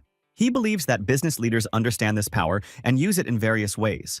Marketing is one way to apply persuasion, but at its core, society itself is built on persuasion. The teacher and the entire class listen attentively to his explanation. After a moment, Woojin raises his hand again, asking when the actual lecture will begin. He thinks that he just wants to take a normal class and experience the university like everyone else. Each and every student began staring at him, and were left amazed and confused at the same time, while the professor praised him for giving such an incredible answer. Everyone else also joined along and clapped for him. And he, on the other hand, just thought to himself that being a normal kid was actually harder than he had guessed. The professor then proceeded to start off the first class of the session by giving them an introduction to business administration, and Woojin's eyes lit up as he had been waiting for this first lecture for a long time. The professor explained to them that business administration involved how to effectively and efficiently manage an organization. There were core principles of business named planning, organizing, leadership, and control. Wu Jin already knew that as well, but still, he was paying full attention to hear what the lecture was about. As the professor went into details about each principle of business, it turns out Wu Jin had already seen all of it before, and this was not at all new for him. But just then, he noticed from the corner of his eye that another student beside him was staring at him, and he guessed that they must have noticed that he was not paying as much attention as the other students. So he quickly sat straight and started acting like he was focused. After the lecture was over, the professor took his leave, and since it was lunchtime, it was now time for Wu Jin to finally experience the legendary campus meal for the first time. He went straight to the cafeteria, took his meal to the table, and like always, he started eating it way too fast, making everyone turn their heads towards him. He rushed through the entire thing, and after he was finished, he just sat there thinking that it lacked MSG. Just then, he gets a message from Detective Tae-hyun, asking him if he was busy, and he replies that he was, as he just finished eating his meal. But then, the detective directly called him and informed him that he had a tricky case this time around, which was worth 100,000 won. It turns out Wu Jin had actually been helping out the detective for a while now, and he had solved a few cases for him. Every time, in exchange for help, Tae-hyun bought him a nice meal, or sometimes he also gave him money. So it was a fairly easy way for him to make money, and therefore, he once again agreed to help him out. However, the detective wanted to talk to him in person, and since his next lecture was already cancelled, Wu Jin asked him where he would meet him, and Tae-hyun told him to stay right there as he was coming to pick him up. Later, the two of them meet up outside the college, and the detective was really happy to see how much better he looked now that he was a college student. They then get inside the car, and the detective proceeds to get his tablet out of the bag. But then Wu Jin asks him if instead of watching photos and videos, they could just visit the crime scene, and Tae-hyun was a bit surprised to hear that. Wu Jin was of a mindset that people live based on experiences. That's why, the more experience one had about things, the more useful they become. And so, he told him that he wanted to experience this case firsthand. The detective did not argue, and he drove him straight to the crime scene. It was an apartment building, and upon reaching there, Tae-hyun exchanged some casual greetings with a police officer. Just as they were about to enter the apartment, he once again asked Wu Jin if he was really okay with this, and without any hesitation, he answered yes. He entered inside, and the floor in front of him was covered with blood. The wall near the front door also had blood on it, and he started analyzing all of this and created the scenario in his mind how all of this must have happened. The murderer first rang the doorbell, and when the person opened it, he quickly barged in and locked the door. He brought out a knife and first attacked the person by aiming for the throat, leaving that blood stain on the wall, and then followed it up by stabbing him right in the stomach. The person tried to crawl away, but the murderer stopped him right there and continuously stabbed him until he was finished. Wu Jin explained all of this to the detective, telling him that the throat was targeted first and the weapon that was used was a knife, but it was not a simple kitchen knife, which meant that it was not an impulsive crime. It was premeditated. The detective was impressed, seeing that he could figure all this out just by looking at the scene. Wu Jin then asks him if they had found anything else, and he answers that they hadn't so far, but they did have the suspect's CCTV footage. Wu Jin takes a look at it while also inquiring if there were any fingerprints. However, there were none. Just then, as he was looking at the footage, judging from the way how the victim opened the door, it seemed that the suspect knew the victim. The suspect was a male, estimated to be 180 centimeters tall, with blonde hair and carrying a plastic bag with a soju bottle. Wu Jin then tells Tae-hyun that even though they caught this person, he did not think that he was the real culprit in this situation. Tae-hyun asks him why he believed that, since all the evidence was pointing out to this suspect being the culprit. But then he questioned him back that if he truly believed that, why did he ask for his opinion in the first place? The detective admitted that something did feel off since the suspect was not confessing no matter what. He claimed that he did not go home that night and was staying at a motel. Conveniently, the motel's CCTV was broken, and the owner was too drunk to even remember in which room the suspect stayed in. Wu Jin further adds that the murder weapon was a long and sharp knife, like a sashimi knife, and if they could assume that the culprit was proficient with a sashimi knife, it makes things a lot easier. Criminals always tend to use the tools that they were most familiar with because they believe that something familiar reduces chances of unexpected variables. And on top of that, if assuming that the perpetrator works in a profession involving water, that would also explain why there were no fingerprints found, even though the doorbell was rung with bare hands. The reason being, people who frequently work with water often develop severe eczema, which erases their fingerprints. Plus, the hair strand that was found at the crime scene, he believed that it could be an animal's fur, or it could belong to someone completely different as well. For all they knew, it might even be synthetic hair, which would mean that the culprit was wearing a wig. Detective Tae-hyun asks him if he was implying that the murderer disguised himself before committing the murder to create confusion, and he agreed. But rather than causing a mere confusion, he believed that it might be done to manipulate the entire situation. He then also points out the blood footprints that were on the floor and states that most of the weight was on the heels, which was why the front part of the footprint was faint. Whenever a person attacks someone, most of the weight is placed on toes. But judging from this case, he deduced that the culprit deliberately wore shoes that were too large. It leaves extra space at the front and makes the toe area of the footprint faint. There was also the side of the shoe imprinted on the floor, and the detective wondered if they just tumbled during a struggle. However, Woo-jin tells him that was not the case because the victim was killed instantly, and even if they do assume that a struggle occurred, if the foot was twisted at this angle, at minimum, their ligaments would have been strained, but a fracture was more likely. But then, looking at the CCTV footage, the murderer was walking away without limping, which simply was not possible, even if his adrenaline levels were extremely high at that point of time. And as for the hair strand, he also points out that it was slightly shifted compared to when he first entered the apartment. Hair could not just grow asymmetrically like that within a few minutes. Detective Tae-hyun, looking at all these, starts thinking if they actually deliberately wore oversized shoes and a wig, while Woo-jin adds on that the real culprit needed to deal with both the victim and the suspect, who was currently in police custody. He had to handle both at around the same time, and the victim was an easy target because of his small physique and easy to kill. But the suspect who was in custody now was taller and more masculine, and was not as easy to kill. He was 184 centimeters tall, and his shoe size was 270 millimeters. At the time of his arrest, his hair was black, and the police found that sudden hair color change suspicious, and they kept on pressing on it, questioning him where he dyed his hair from. From the footage earlier, Woo-jin had already deduced that the real culprit's shoe size was 255 to 260 millimeters, and it was clear that he had a personal connection with the victim, and turns out he had a strong reason to frame the suspect as well. He wondered what reason it could be that motivated him to disguise himself and frame one while killing another. Money? Revenge? Woman? The reason was not clear, but Woo-jin concluded that the culprit was highly skilled with a sashimi knife and suffered from chronic eczema, which erased their fingerprint patterns, and they probably had at least a college degree as well, because lower education levels usually correlated with impulsive crimes. But the higher the education level, the more systematic and premeditated the crime gets. Tae-hyun then calls Gi-chul and inquires if he found anything. And he also confirmed that the hair they acquired was not a human hair, but a synthetic one, which surprised him very much, as it turns out Woo-jin was right all along. He then also mentions that since the culprit's shoe size was 255 to 260 millimeters, their height would be around 166 to 170 centimeters, someone in their 30s. Suddenly, Tae-hyun recalled that person he met in the sushi restaurant, and he quickly instructed Gi-chul to catch that person. Later on, Woo-jin was just walking by when he gets a phone call from the detective, and he thanked him for all the help, as the case was solved completely because of him. While Woo-jin did not care about that much, but he was still thankful for the 100,000 won. He was curious to know what the motive was, and the detective informed him that the culprit had borrowed money from both victims, but then the two of them started spreading rumors about him not paying them back, so he plotted all this. With that said, he once again thanked him and wished him luck for his studies. Just then, he gets approached by another boy, and he quickly starts everything about him. Judging by his wrinkles, he looked like someone in late 20s, which was the same age as Woo-jin, and he introduced himself as Mansu. He was really impressed with him, watching what he did during the first lecture, and it almost looked like seeing a professional lecturer. He asked him if he was going to join the stock trading competition, as a lot of students from their department were participating. Since many were joining, he wondered if he should join as well because he did not want to be the only one standing out. But if he did, he also needed a plan on how to approach it. He recalled about the antlion's larvae, which were also known as doodlebugs.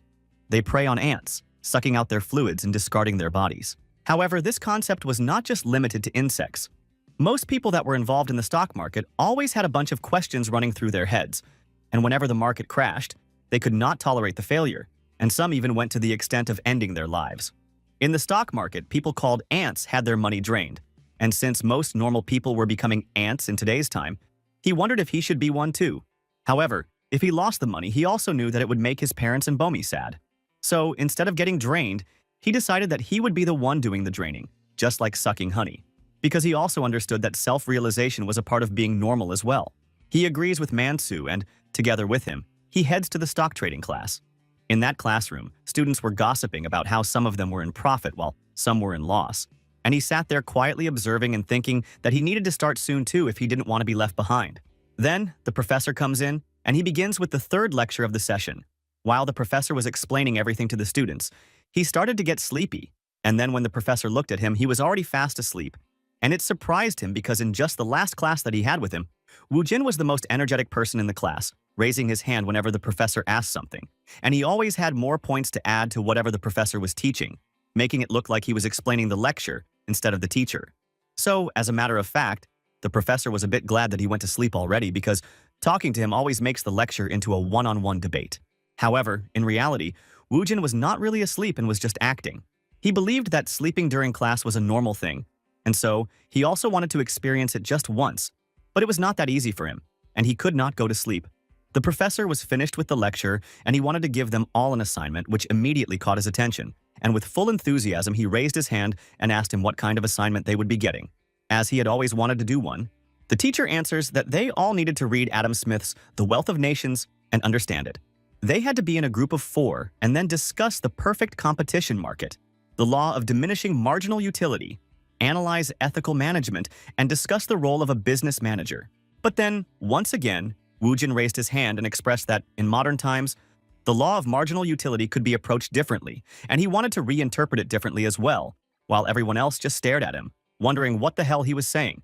He gives an example saying that for those who eat excessively, the law of diminishing marginal utility applies differently to them, because even when they eat a lot, they still enjoy it. And he wondered if it could be considered an exception due to addiction. The professor agreed it was possible because gambling and gaming were also considered exceptions. But then he further argues that feeling of fullness was not just about the stomach, but about hormones, where leptin plays a major role. And yet again, no one in that class had any idea what he was trying to say, and most did not even know what leptin was. The professor, on the other hand, was also running out of answers to give him, but Woo Jin was not running out of questions, and the teacher did not know about the things he was asking. However, judging from his tone and eyes, he could tell that he was genuinely curious and really wanted to know about everything, but still, the professor was not capable of that, and he quickly takes his leave, saying that there was not much time and reminds them to form their groups for the assignment. He dashed off from the class, and then every student started calling dibs on Woo Jin, as everyone wanted to be in a group with him. Meanwhile, the professor thought to himself if he should bring him to the lab, but he decided not to because he also felt that he would be more trouble than help. Later, back at home, he finally started learning how to invest in stocks, and after confirming his order, he just sat there, staring at the monitor, not really feeling anything where instead he should be feeling happy. And he contemplated that normalcy was hard to achieve.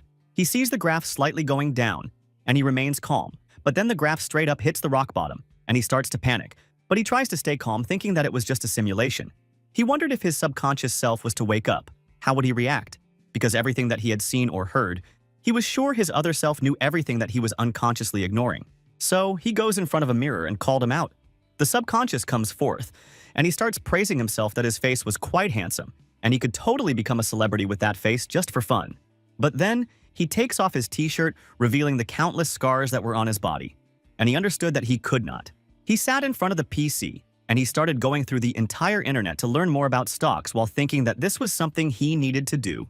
While they were locked away in that room, he had full control over this body, but now, Woo Jin was slowly taking over, and if this continued, he was afraid that he might disappear completely.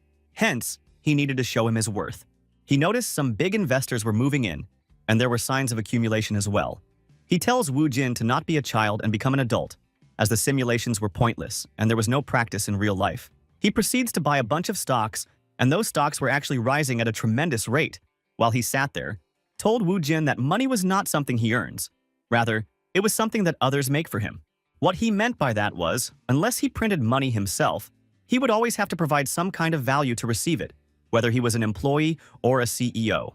A company's CEO always needed to generate revenue to pay employees, and to generate that revenue, they relentlessly pursued business opportunities.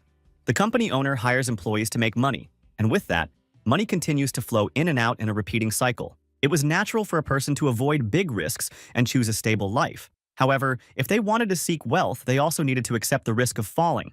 And that was the definition of money. It allows people to enjoy hobbies, and it triggers endorphins and serotonin, bringing happiness while also reducing stress levels. Money improved both mental and physical well-being.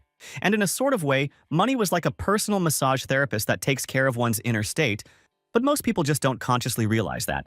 Then, after enjoying those hobbies and self-care, they could put that remaining money to work like an employee and make even more money. What mattered the most was where and how to deploy them.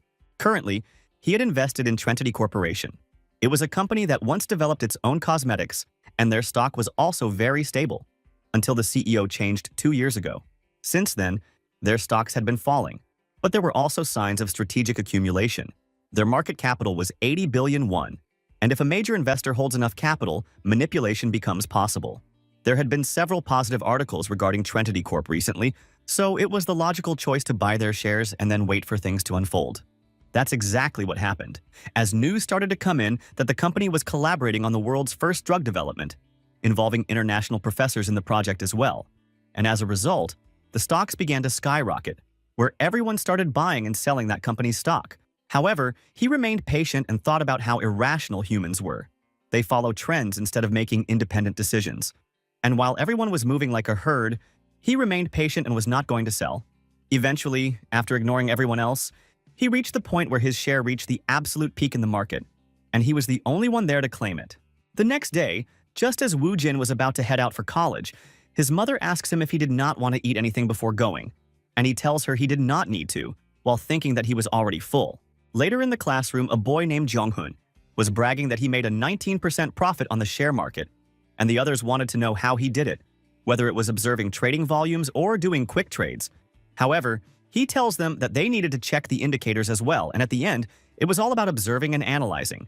But then he notices Woo Jin's group, and he was discussing that he had already read The Wealth of Nations. Jong-hun recalled how every single person wanted to be in Woo Jin's group the other day. So he went up to them and asked them if they were all doing well with the stocks. However, his teammate answers that he was not, since he did not really know how to work the stock simulation, and another girl named Im-na wasn't doing it either, as she did not really understand how to do stocks.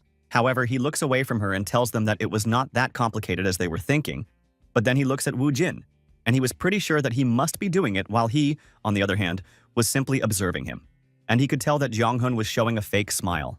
On top of that, he also noticed that just a moment ago he felt something like fear from Im-na, which was more like a subconscious reaction. It was a typical example of how men were more visual creatures than women. They may stare at attractive women, but the moment they make eye contact with them, they quickly avert their gaze. When a man looks in the eyes of someone he finds attractive, he does not just feel nervous, he also feels a kind of fear. But this was just a simple evolutionary trait, a remnant of DNA that fears the leader of a social group.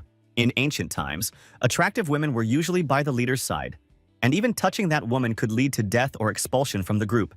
And hence, this fear that was embedded in men's DNA also subconsciously influenced Jong-hun. And as we come back to the present, Woo Jin could clearly see that he was asking him that question with a fake smile. And the only reason why someone like him, who loves to brag and show off, came to him was because he wanted to make an attempt to appeal to Im-na by using him as the target. So he simply answered that he was doomed. Jong-hun starts looking down on him, questioning him if he was not able to make as much profit as him, and Woo Jin tells him that he was trying to simulate it, but he accidentally made a real cash purchase. Hearing that, Jong-hun began laughing at him, saying, "How could anyone be this stupid?" And he asked him if he ended up losing a lot of money. However, on the contrary, he replies that he actually made a 30% profit. Everyone was shocked to hear that, and he also showed the proof on his phone, which amazed the girls even more, while Jong-hun stood there frozen in place, thinking to himself that the person in front of him was not normal at all. He was wearing a cheap denim shirt, had an outdated phone and no watch, and his shoes were also really cheap, costing less than 50,000 won. But he had reached the daily trading limit, and he could not believe how he made that kind of profit. Meanwhile, Woo Jin also knew that Jong-hun was analyzing him and searching for something in him which could make him superior over him. Jong-hun then requests to let him take a look at what stock he invested in. And just as he was about to take his phone, it slips from his hand. Woo Jin immediately took everything into consideration like height, weight, and falling speed, and he knew that it would definitely break, so he quickly catches it and saves it from falling. Everyone was really impressed seeing how insane his reflexes were, but then Jong-hun notices the scars on the back of his waist, and he asks him how he got those wounds. Im-na also saw them and was speechless, while Jong-un, on the other hand, wasted no time to take advantage of that and started questioning him if he was living like a gangster or something. He makes fun of him, saying that even the tattooed gangsters would run away, and he even tells the girls to be cautious not to slack off on their assignments, while Woo Jin was still in a bit of a shock, wondering if this was finally happening to him. Whenever people criticize or talk badly about others, subconsciously, they feel a sense of superiority as the reward system releases dopamine in their body. Hating and cursing others was not just a simple emotion, but it was a biologically pleasure-related action for people. Jong-un here, with all his expensive clothes, watch, and shoes, loved to show off without hesitation. And seeing how aggressively he corners and judges others, it became even more clear to Woo Jin that he remained addicted to self-display to this day. Unable to escape his addiction, he always tried to find a way to make things like these happen. Woo Jin understood very well that most of the time, those who caused harm were the majority, and the victims were in the minority, and hence those who suffered were not considered normal. And since he wanted to be normal, just like everyone else, he needed to side with the majority. So he decides to do exactly that, and he suggests to his group that before starting to work on their assignment, they could just drink for the day to bond. Because after all, he made a profit. His group was up for that, and he even offered Jung-hoon to come along as well, saying that he wanted to learn more about stocks from him, and he agreed to join them. While in reality, what Woo Jin was trying to do was make him step into the area that he had designed for him. A space where they could clearly see what lies inside him, just like an operation theater.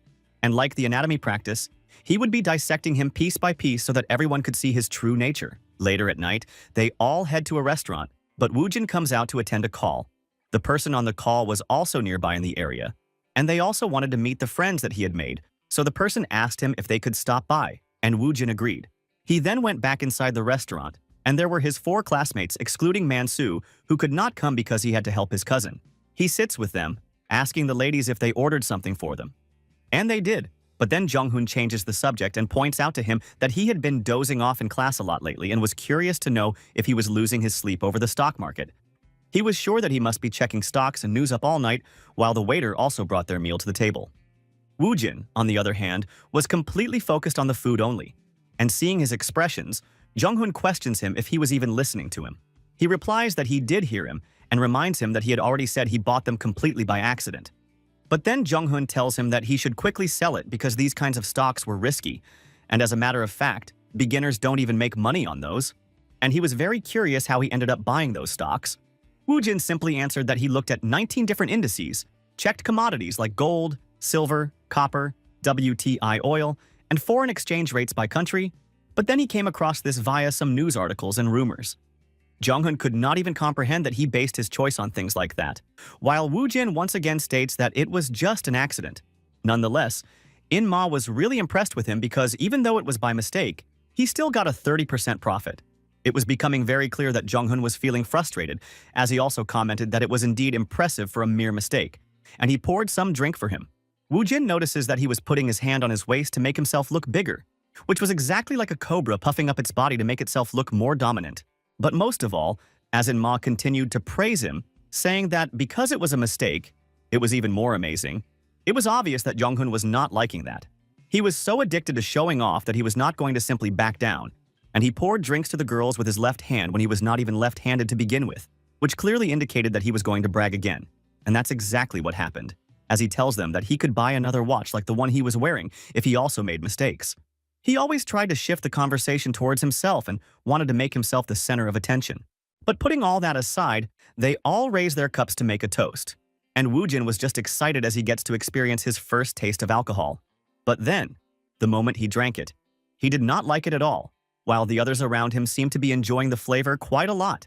People say that alcohol tastes amazing once they become an adult, but since that was not the case for him, he started wondering if he was still just a kid in a grown-up body. Just then, he gets a call from Lee Hyerim, and he informs them all that a friend of his was nearby and wanted to stop by. So he asked them if they were okay with that, but on the inside, it did not matter to him even if they opposed, because he really wanted Hyerim to come and teach Jung-hoon a lesson. They did not have any problem with that, and so he told Hyerim to come over. And then he waited. A few moments later, Hyerim finally comes in, and she was actually surprised to see that Woo Jin liked these kinds of places. She introduces herself to all of them as his friend, and the group greets her back while they were simply amazed how beautiful she was. She asks Woo Jin if he was really into wine now, and he tells her that they only came here because Jung-hoon said that this place was a hot spot. Speaking of him, Jung-hoon, the moment he saw a pretty lady, he excitedly introduced himself, and the first thing he asked her was if she was just a friend of Woo Jin or she was his girlfriend. She immediately noticed the way he was dressed and the watch that was on his wrist, and with no expression, she simply responded that they were just friends. She was the type of person who absolutely hated people who try to present themselves differently from their actual situation. Jung-hoon then notices the watch that she was wearing, and he immediately hides his own with his arm, as he recognized that the watch she was wearing was something an average person could never afford. He then once again brings up the topic and asks if the two of them were really just friends, because they actually looked great together. And Woojin again answers that it was nothing like that. He switches the topic and asks Juhwan if he was doing swimming as a hobby, since people often said that he had great proportions, and he confirmed that he did, while at the same time he was surprised to see that he knew about that. Woojin was very curious to know if he was good at freediving and snorkeling as well, and Juhwan answered that he was great at those things and asked if he was interested in swimming as well. He starts explaining the important things that people should remember when snorkeling or scuba diving, and even became the center of attention for a while. Woojin then asks Mina if she had any particular hobby, and she tells them she did not have one, but she did like watching movies. And she began suggesting him movies that they could watch together. And while everyone was enjoying themselves, conversing with each other about their hobbies, Jung-hoon, who had not been asked any question, became isolated. However, Woojin also knew that someone like him, who was addicted to self-display, would soon do something in search of pleasure again. And he does that by questioning Juhwan what stocks did he bought. Juhwan struggled to remember the name of that stock, and it only made Jung-hoon more frustrated. And he began lecturing him how he could not remember the name of the stock that he traded, as when a man starts something, he should focus no matter what, or instead, he should at least make a mistake and earn some profit from it like Woojin did. While he, on the other hand, was just observing Jung-hoon, who was now getting drunk and was not capable of rational thinking. Things like emotions, impulses, and survival instincts make the brainstem act more dominantly. When rationality weakens, emotional and instinctive behaviors become more pronounced, and each individual expresses emotions and psychological tendencies differently. Alcohol does not make a person weird, but instead, it reveals the true nature of a person by removing their mask. And that's what happened when Jung-hoon asked Juhwan why he was wearing a bracelet, and he answered that it was said it brings good luck. Hearing that, he started mocking him, saying how he could rely on a bracelet to bring him luck, and that luck and opportunity belong to those who chase them. Meanwhile, Woojin understood that he must have done this thing for a long time, finding satisfaction by teasing others and leading the atmosphere like an insider. However, the one who was truly in control in this room was, in fact, Lee Hiram, and she presented him with a question, asking him what happens if they chase luck. She shows him the balsam flower dye that she had on her nails, and it was said that if a person dyed their nails with it, their first love would come too. And since she was trying it as well, she questions him if that made her an idiot as well. Hiram was the kind of person who believed that the whole world revolves around her, and because of that, she did not care about other people's feelings or reactions. And she demonstrated that firsthand as she pointed out the fake watch, clothes, and shoes that he was wearing and questioned him if he was wearing them with the belief that they could uphold his tiny, shallow pride. It was now his turn to get angry in front of everyone as a defense mechanism, and Woojin was simply enjoying the show because everything was going according to his plan, holding Jung-hoon like his puppet. While Bomi was messing around on her phone, she just started laughing at her friends. Honestly, her friends were always chatting about her brother these days. One of them even said, "Hey, maybe she could introduce her brother and he could become their tutor." Bomi thought that might actually work. Her brother hadn't really had a lot of life experience and probably wanted to try new stuff. Maybe she'd ask him about it later. But then, Bomi started getting a little grumpy. She really hoped nobody was bullying her brother. The thought made her grow angry, so she punched her pillow hard. She told herself, if anyone dared to lay a hand on her brother, she was definitely not going to let them get away with it. Back in the restaurant with Woojin and the others, things were getting pretty awkward. Hiram suddenly said she was curious about something, and then dropped the bomb. She mentioned the fake watches, clothes, and shoes that Jung-hoon was wearing. She thought they were just sad. Of course, Jung-hoon denied everything like his life was on the line. But Hiram didn't back down. She said, "Come on, this was like a little kid showing off some lame, cheap candy." Honestly, she thought it was a joke. Jung-hoon started getting louder. He couldn't believe that Hiram would just call all his stuff fake, especially since they barely knew each other. He thought her words totally killed the vibe. Usually, that would mean the party was over, and Jung-hoon was ready to point fingers. Except Hiram didn't even care. She just put something on the table and said, fine, if she'd ruined the atmosphere, she would pay for it. She figured Jung-hoon looked like he could use the extra cash anyway. Then she turned to Woojin and said she was leaving. She couldn't handle it any longer. After Hiram walked out, Jung-hoon looked back at Woojin, clearly annoyed, and asked what her deal was. Woojin just shrugged and told him that Hiram was actually the daughter of Shinhwa Group's CEO. Suddenly, everyone at the table went quiet. They all stared at Woojin, super impressed that he even knew someone important like her. It didn't take long before people started glancing back at Jung-hoon, whispering about counterfeits. Some of them wondered if maybe Jung-hoon's story about making money in stocks was all fake too. Woojin didn't really get involved in their gossip. He just kept eating, but he noticed that now everyone at the table could see Jung-hoon's true colors. Jung-hoon was exposed, just like an open book. After that, Jung-hoon honestly felt super embarrassed. Without saying anything, he barged out and then left the place too. Woo-jin just watched him go without feeling anything, thinking that with this, everyone was now on his side and Jung-hoon would probably never mess with him again. So guys, this is how you kicked out your bully from the group. Meanwhile, Jung-hoon went outside trying to chase Hiram down, angry and tried to clear things up. But Hiram was just completely fed up. She told her bodyguard to stop Jung-hoon if he tried anything funny. Jung-hoon backed up and said he totally didn't mean any harm. He just looked silly standing there.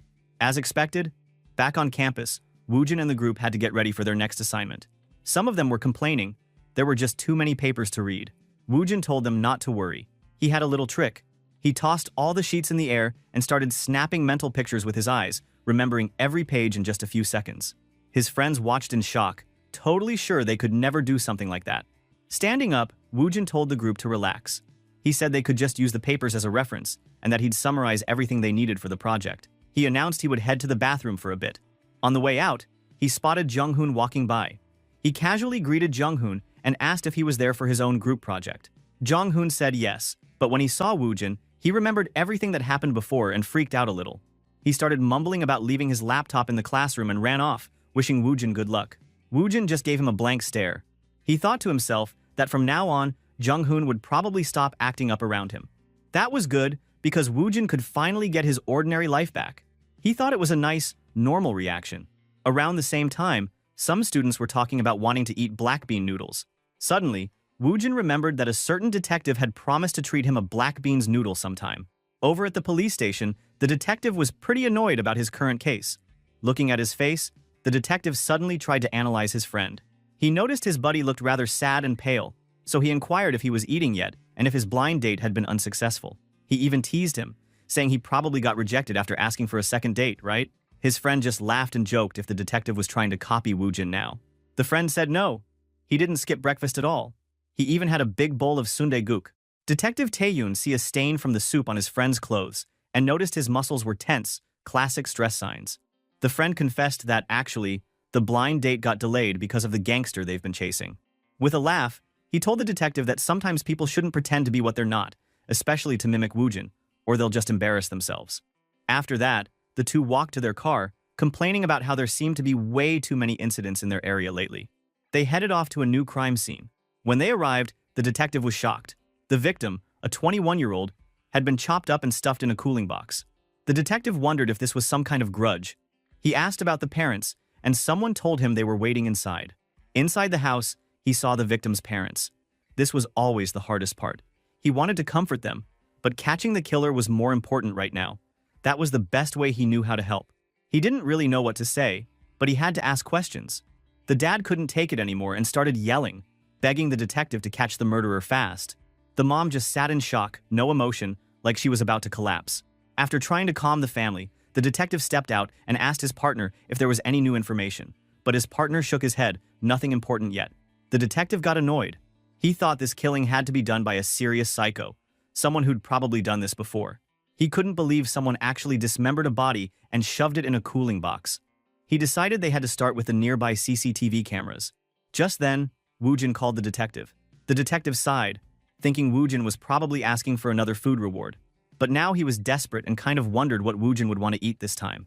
Because with every tricky case, Woo-jin always had a special craving. And honestly, the detective was starting to get used to it. When the detective answered the phone, he said it was surprising that Woo-jin was calling him first. That almost never happened. Woo-jin asked if the detective had eaten yet, since it was almost dinner time. The detective said, no, he hadn't eaten, and it looked like there wouldn't be any dinner tonight anyway. Woo-jin wondered if the detective was still at the crime scene. The detective said yes, he was, but he sounded tired. Woo-jin asked if he could come by and help a little. Hearing that, the detective got hyped. He thought any help from Woo-jin would be awesome. He even said that with Woo-jin helping, it was like having a profiler around. But he stopped for a second and asked Woo-jin if he was really okay with it. The crime was brutal, enough to give anyone nightmares. The body had been chopped up and stuffed in a cooling box. But Woo-jin just told him not to worry. He said he'd be fine. The detective wasn't sure, but finally, he agreed. He joked that if things went well, they could go to that fancy Wagyu beef place again. Woo-jin replied that wouldn't be ordinary. He explained that according to the law of diminishing marginal utility, eating the same good food too often made it boring. He thought they should switch it up sometimes. Woo Jin said eating jjajangmyeon, sweet and sour pork, and fried dumplings at the police station would be better. The detective was left speechless. He wondered if Woo Jin was just coming over so he could eat free jjajangmyeon. Soon, Woo Jin arrived at the crime scene. The detective met him out front and said hello, mentioning how easy it was for Woo Jin to find the place. He had wanted to pick Woo Jin up himself, but Woo Jin thought it would make him stand out too much if he arrived in a police car. The detective thought him even being there was already not ordinary. Anyway, they walked into the house, looking for the spot where the victim had been found. The detective asked why Woo Jin wanted to see the body. He wasn't even a part of forensics group. The detective then explained the body was being sent to the National Forensic Service anyway. Woo Jin asked who discovered the body and if there were any photos. The detective said he had already received the photos. The mother found the body when she came home after work, and the killer hadn't been caught yet. One of the officers at the scene saw Woo Jin and wondered who he was. The detective introduced Woo Jin as the younger brother he always talked about, the one with crazy profiler instincts. The forensic officer was shocked and whispered if it was really okay to let a civilian investigate.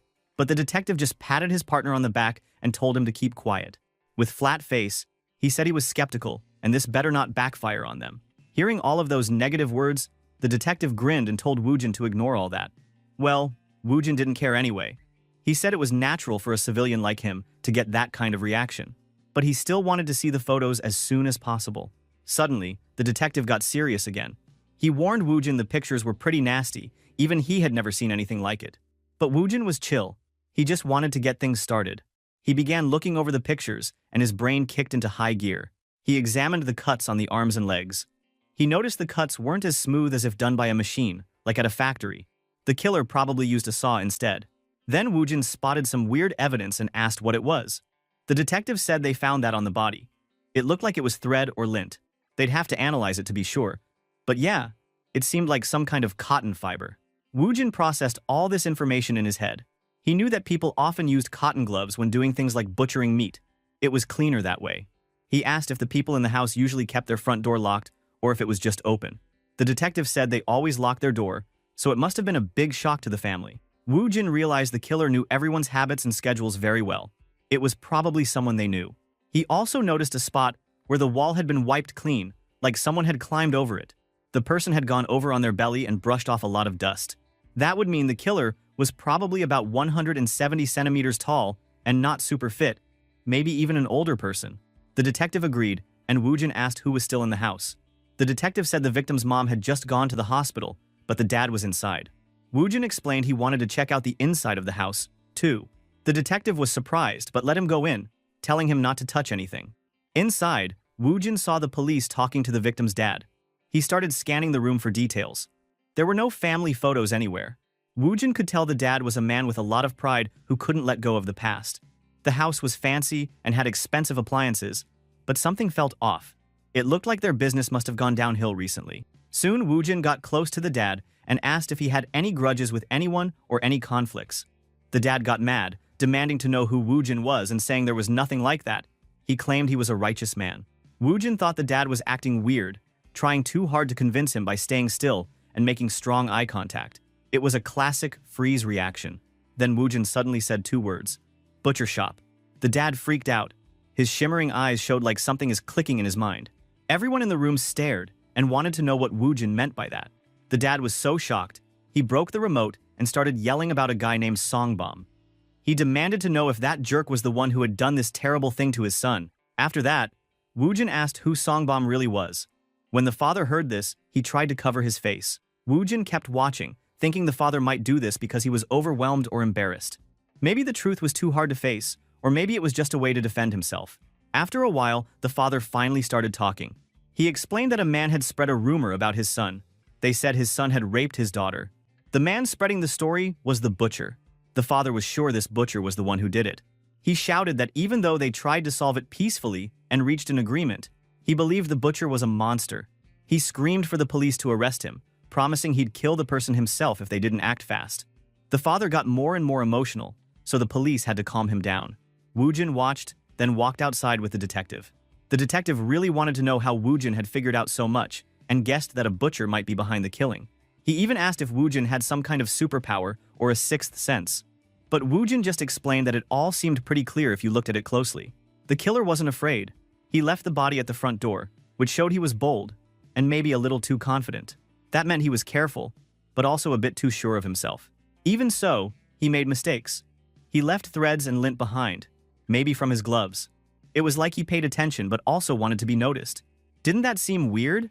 The detective asked if maybe the killer just didn't care about the thread and lint. Sometimes, criminals were both careful and careless at the same time. Woojin answered that a really careful person would have planned everything.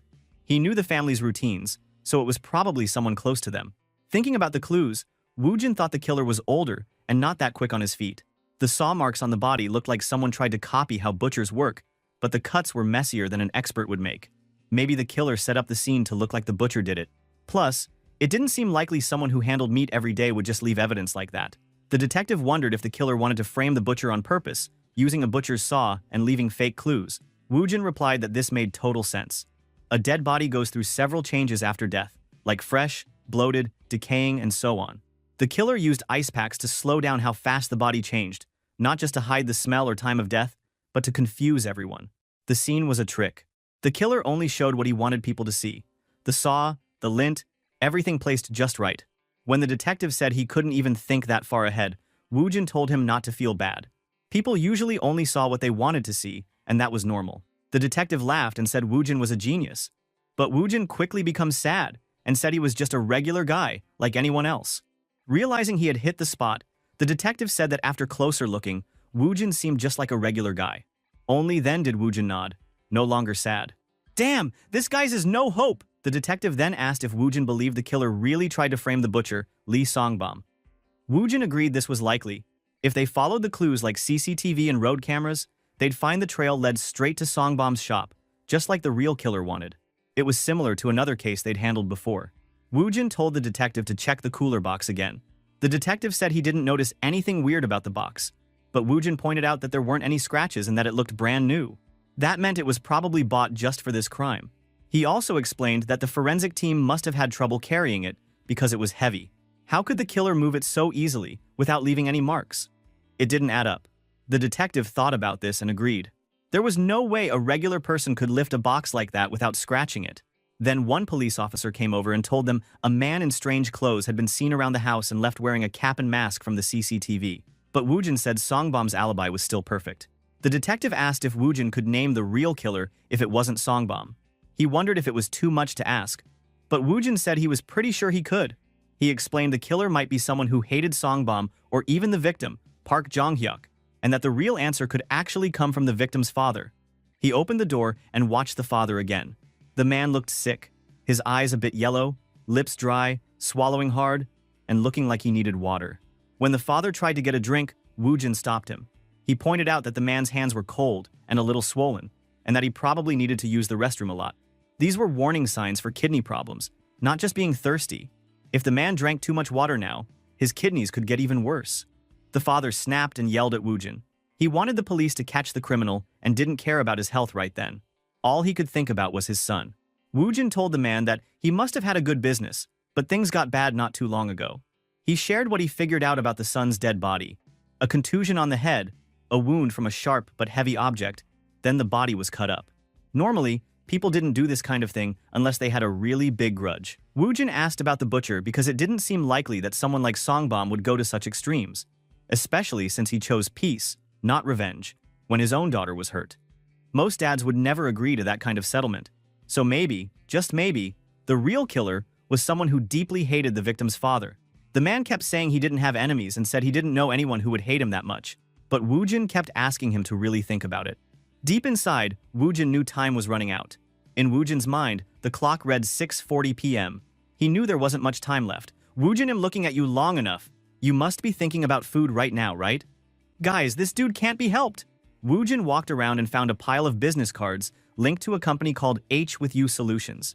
This was probably the father's bankrupt company, right? The father then explained, 4 years ago, there had been an incident. It was back in those days when it became so easy to know people's activities online. The scandal, Jong-hyuk's supposed sexual assault, it wasn't the first time. Even 4 years ago, there was a similar case. Back then too, the kid said the relationship was agreed upon.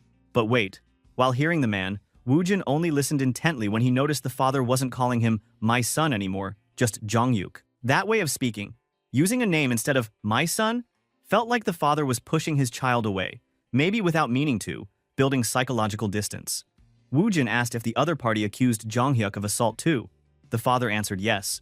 That was also when his beauty business started crashing, all because of his son's incident 4 years ago. Woojin wanted to know who the other party was back then.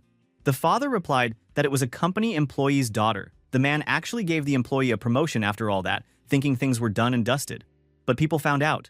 The reporters published stories, and the employee's daughter ended up taking her own life. He said he cursed the media for that tragedy. Now, looking back, he realized maybe someone was taking revenge on him for that girl's death. Maybe that was what this was all about. Hearing all of that, Woojin already knew who the real killer was, but he wasn't sure yet if he should come right out and name them.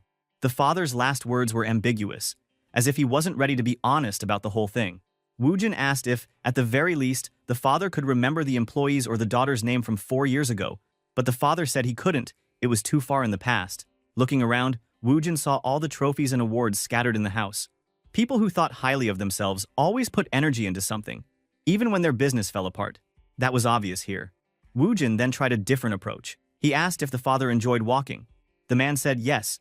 He liked walking for his health.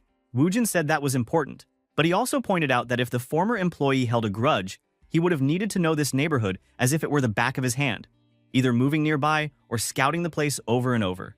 But the father said he hadn't seen any strangers, not even when out on his daily walks. Woojin explained that our primitive brains would just know if there was someone suspicious in the area, even if they hid their face. If it really was the former employee, the father would have noticed. Suddenly, the detective's phone rang.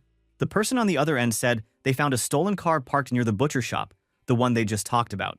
The detective barked orders, telling his team to check the butcher's alibi again.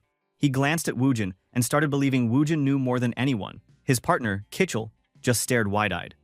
This damned boy really is genius. He predicted the police would find clues near the butcher shop. As everyone in the house scrambled to find answers, Woojin turned his eyes back to the table. He noticed signs someone had rushed to check for missing things when the son died. The father was a sensitive person, and things got pretty intense when he realized his son was gone. In his panic, the father bumped into trophies in the living room, clumsily putting them back just how they were before. Nobody else noticed, but Woojin did. He thought again about how being ordinary was actually really challenging. Woojin turned to the father to press him more. If he wanted this solved soon, he'd need to answer truthfully. Woojin asked if they cleaned the dining table after every meal. The father said yes, that was his wife's job after meals, but suddenly wanted to know what Woojin was getting at.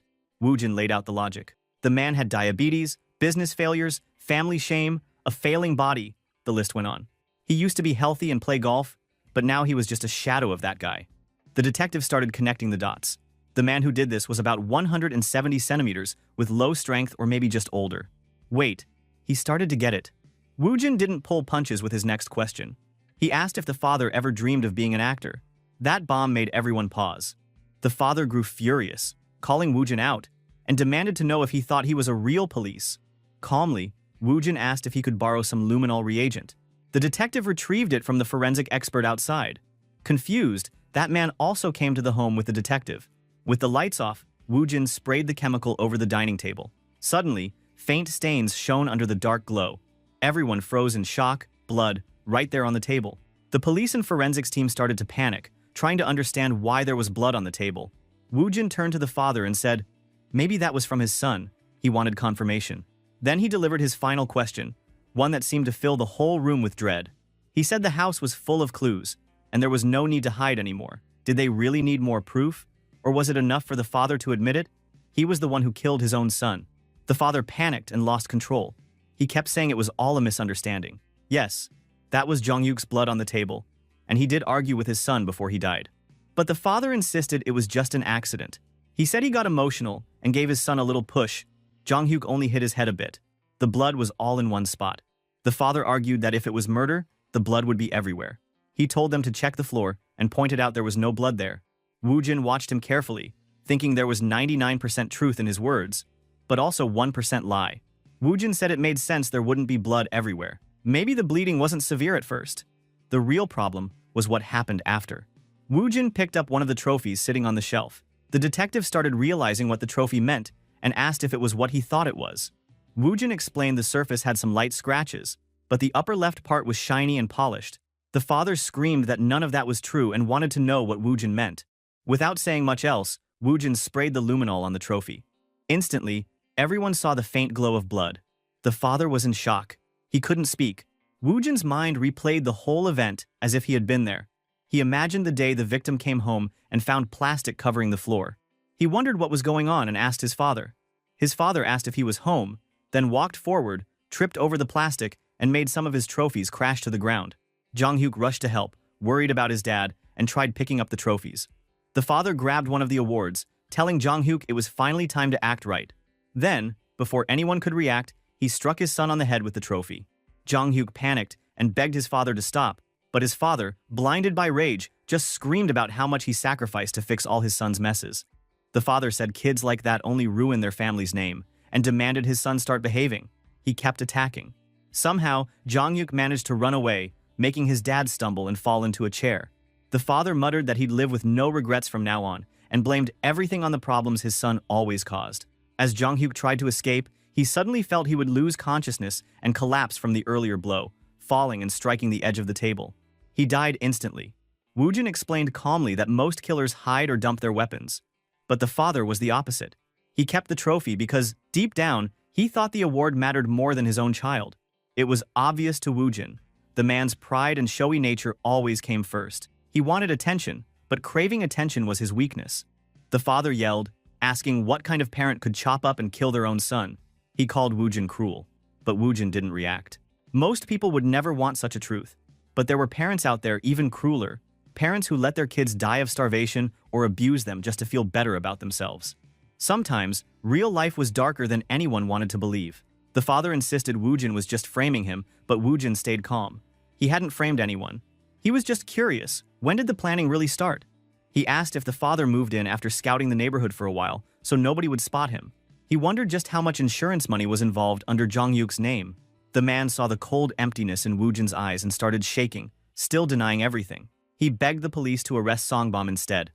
But the detective nodded to his team and told them to cuff the father. From now on, anything he said could be used in court. The father freaked out, screaming, but he was led away. After that, the forensic expert asked why, if that was the murder weapon, there wasn't blood all over the floor. Woojin explained the father must have covered the ground in plastic so the blood didn't get on the floor, just like in the bathroom, where the worst of it happened. There was torn plastic and blood in the tub too. Woojin said the wall climbing stunt was only meant to fool witnesses and create the story of an outside intruder. Plastic everywhere let him move the box without making a mess or scratching anything. Slowly, the whole team realized what really happened. Someone from the forensic team asked if Woojin was some new super profiler. But of course not. He was just Woojin, tried to act like an average person, but it was the hardest thing for him. Suddenly, Woojin froze and checked his watch. It was almost 7:30 p.m. He called for the detective, his scream shocking him. The detective asked what was wrong, but Woojin could barely speak. Finally, Woojin yelled he needed to get to the police station right now. The detective got worried, asking if they missed something. Woojin almost lost his mind, said that it was a huge emergency. They were seriously running out of time to order black bean noodle for dinner at the police station before the restaurant closed. This time, everyone understood. The real danger was almost missing mealtime. See guys? I told you this guy is no help. Inside the car, Woojin leaned forward and blurted out a big question. He wanted to know how many bowls of jjajangmyeon he should order. Then, his eyes sparkled with hope as he asked if they could get sweet and sour pork too. Detective Kim Tae-yoon just grinned at that classic request and told Woojin, of course, he could order anything, since the detective as his brother was treating today. Woojin, without missing a beat, said he would get the larger portion. But Tae-yoon raised an eyebrow and couldn't help asking why Woojin was talking about food while they had a case to solve. They were supposed to be after an accomplice, weren't they? Woojin, completely unfazed, answered in his standard flat tone that there probably was no accomplice. But, he added, there was actually something way more terrifying. Tae-yoon was instantly curious, asking what could possibly be scarier. Woojin dropped the real bomb. He reminded the detective about that famous Chinese restaurant across from the police station. Tae-hyun immediately recognized the place and wondered what Woojin was talking about. Woojin explained seriously that they stopped taking delivery orders at 7:30 p.m., probably because they ran out of ingredients super fast. He said it was almost a tragedy to miss out on food from such a famous spot, especially since they had the chance to eat at the station. Woojin declared, with a totally straight face, that nearly missing out on that food was way scarier than any criminal. The detective listened to Woojin's whole logic, which made zero sense and makes sense at the same time. He just laughed it off, telling Woojin that he really worried him for nothing, but that was just so Woojin. Taehyun agreed. Missing out on good jjajangmyeon was actually terrifying, so they should hurry before the noodles got soggy. At the police station, Woojin demolished the black bean noodles with a speed that shocked everyone. It looked like he'd been starving for 10 years straight. The officers in the room told him to slow down or he might choke. Another policeman guessed Woojin must have skipped lunch, and maybe even breakfast. Suddenly, one of the high-ranking officers walked in and called out to Detective Kim Taehyun. Taehyun greeted the chief warmly and asked what brought him there.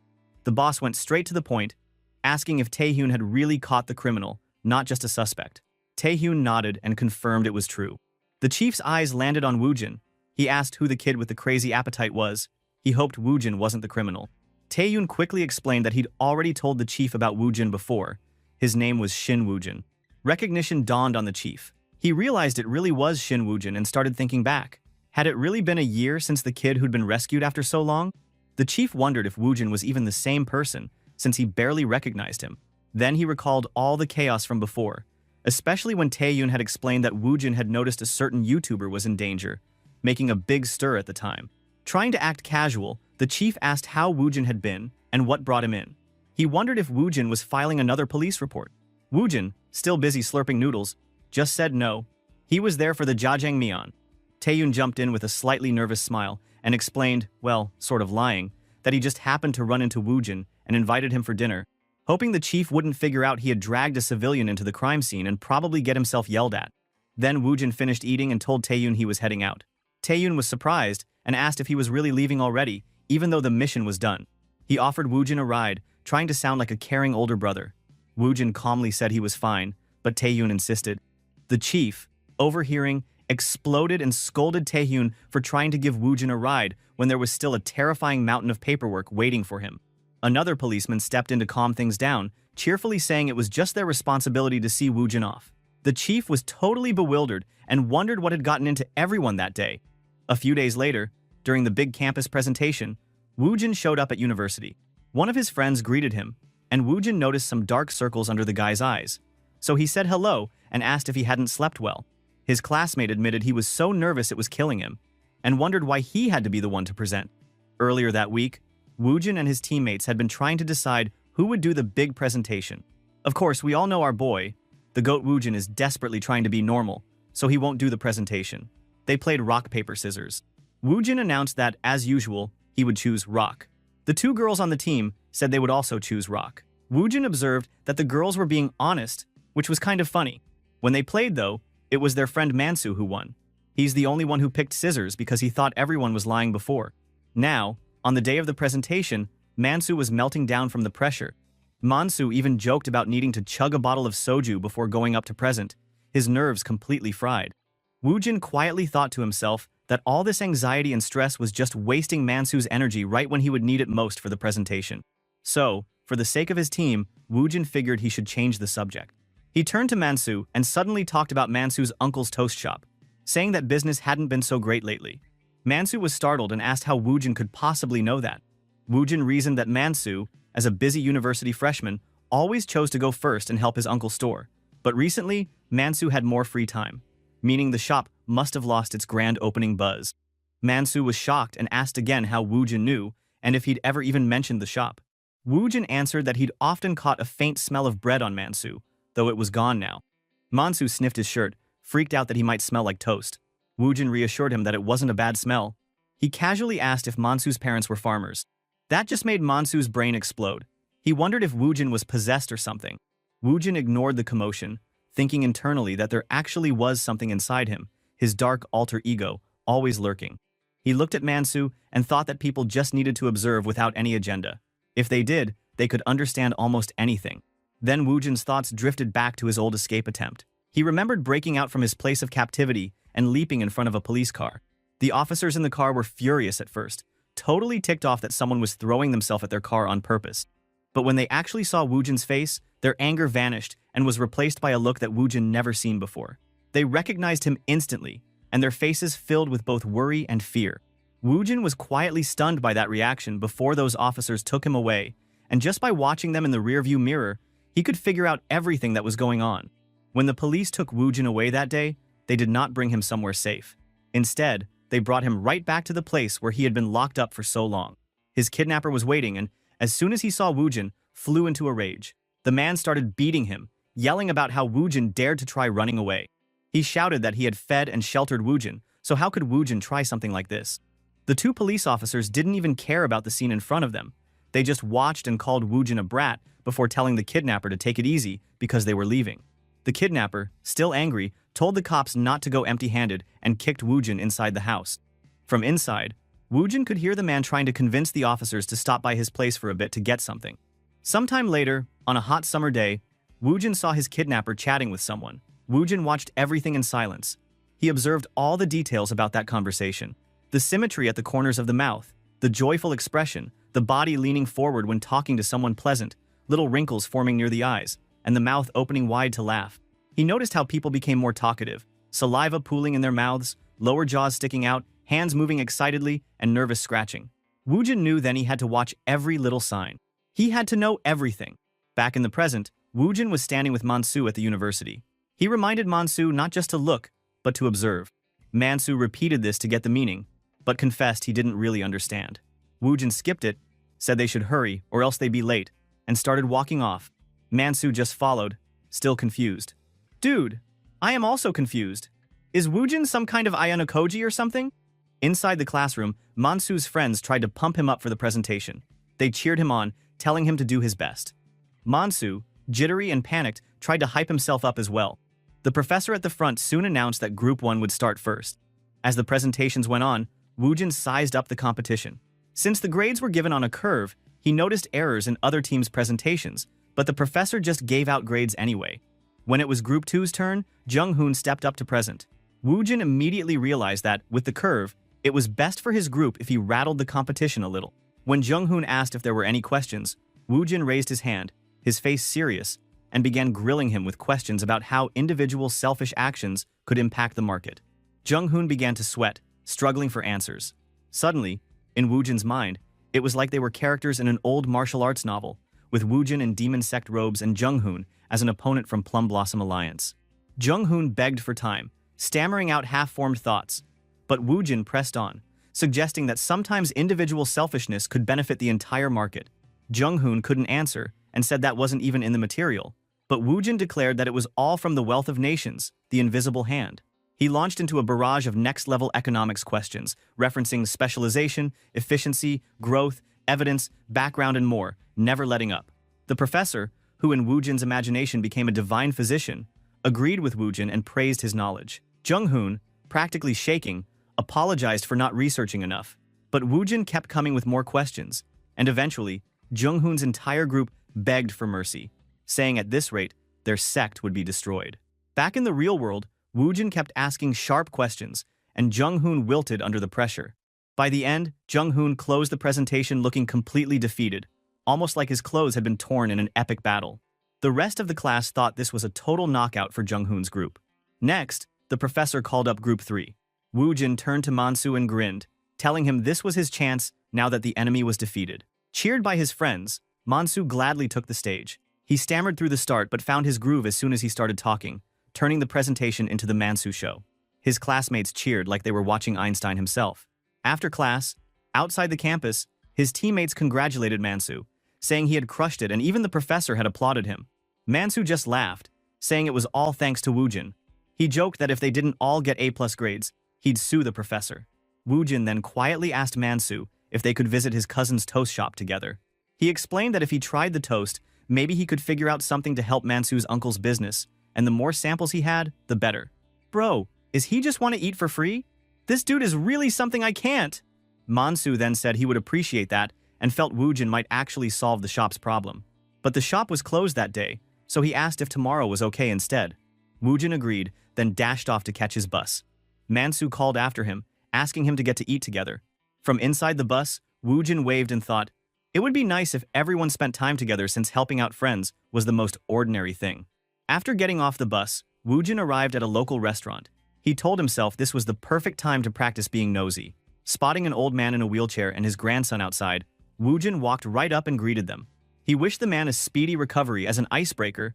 and then started rattling off facts about how elders liked oxbone broth. But actually, with broken bones, you wanted more calcium, not more broth. The grandson looked totally confused and whispered to his grandfather not to respond. Woojin just smiled and moved on, satisfied that he'd managed to be nosy in a way that felt normal. Nah, you're just crazy. If someone like Woojin comes to me when I'm pushing my grandpa's wheelchair, I am gonna just think you are some kind of cult person. Later, cutting through an alley, Woojin saw a high schooler being bullied by his classmate. He walked past at first, like he didn't care, but then stopped. Deep inside, he reached out to the dark presence always lurking in his mind. He asked if it wanted to try being nosy too. The shadowy figure whispered that it would love that. Woojin smiled in answer. It's good, very good. Woojin glanced at the dark, empty alley and quickly spotted what was missing. There was no CCTV around. He wondered if these guys had picked this place on purpose. Kids these days might call themselves smart, but honestly, Woojin thought they were just plain sneaky. He turned his attention back to the group and watched a student get beaten by his bully friend. He figured that no security cameras probably worked better for him anyway. As he stepped closer, one of the bullies stared at him and joked, asking what Woojin was looking at and saying he was being creepy. Another bully offered Woojin a cigarette, acting tough, and smirked that maybe it was his first time seeing someone smoke. Woojin didn't even blink. He said he wasn't interested. Minors smoking didn't shock him at all, but it still seriously ticked him off. Something about seeing jerks like these made his blood boil. Woojin noticed the victim was now looking at him, unsure, maybe hoping he would do something. The bullies rolled their eyes, telling Woojin to mind his own business before they messed him up too. But Woojin calmly squatted down in front of the bullied kid and locked eyes with him, ignoring the threats. Confused, the bullies wondered if that victim knew Woojin or what his problem was. With a cold gaze, Woojin asked the victim straight up why he chose to live like this. The boy looked stunned, like he couldn't process what Woojin meant.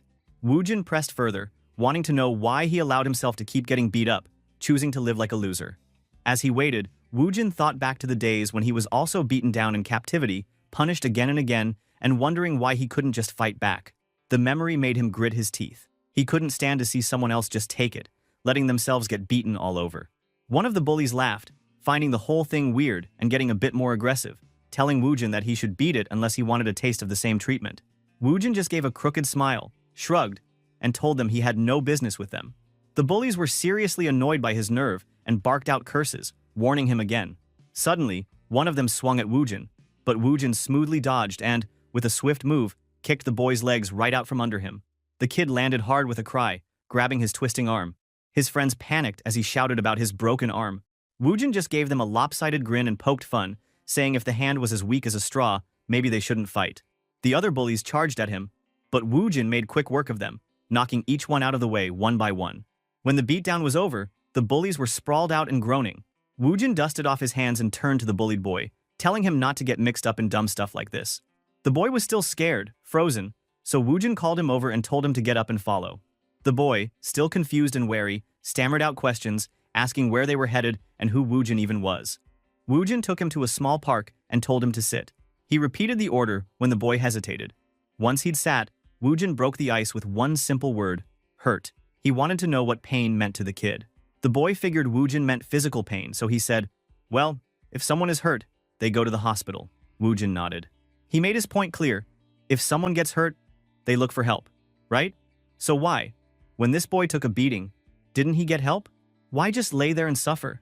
The boy tried to defend himself with shaky words, saying he was too weak to fight back. He said that sometimes being outnumbered or outmatched made it impossible to win.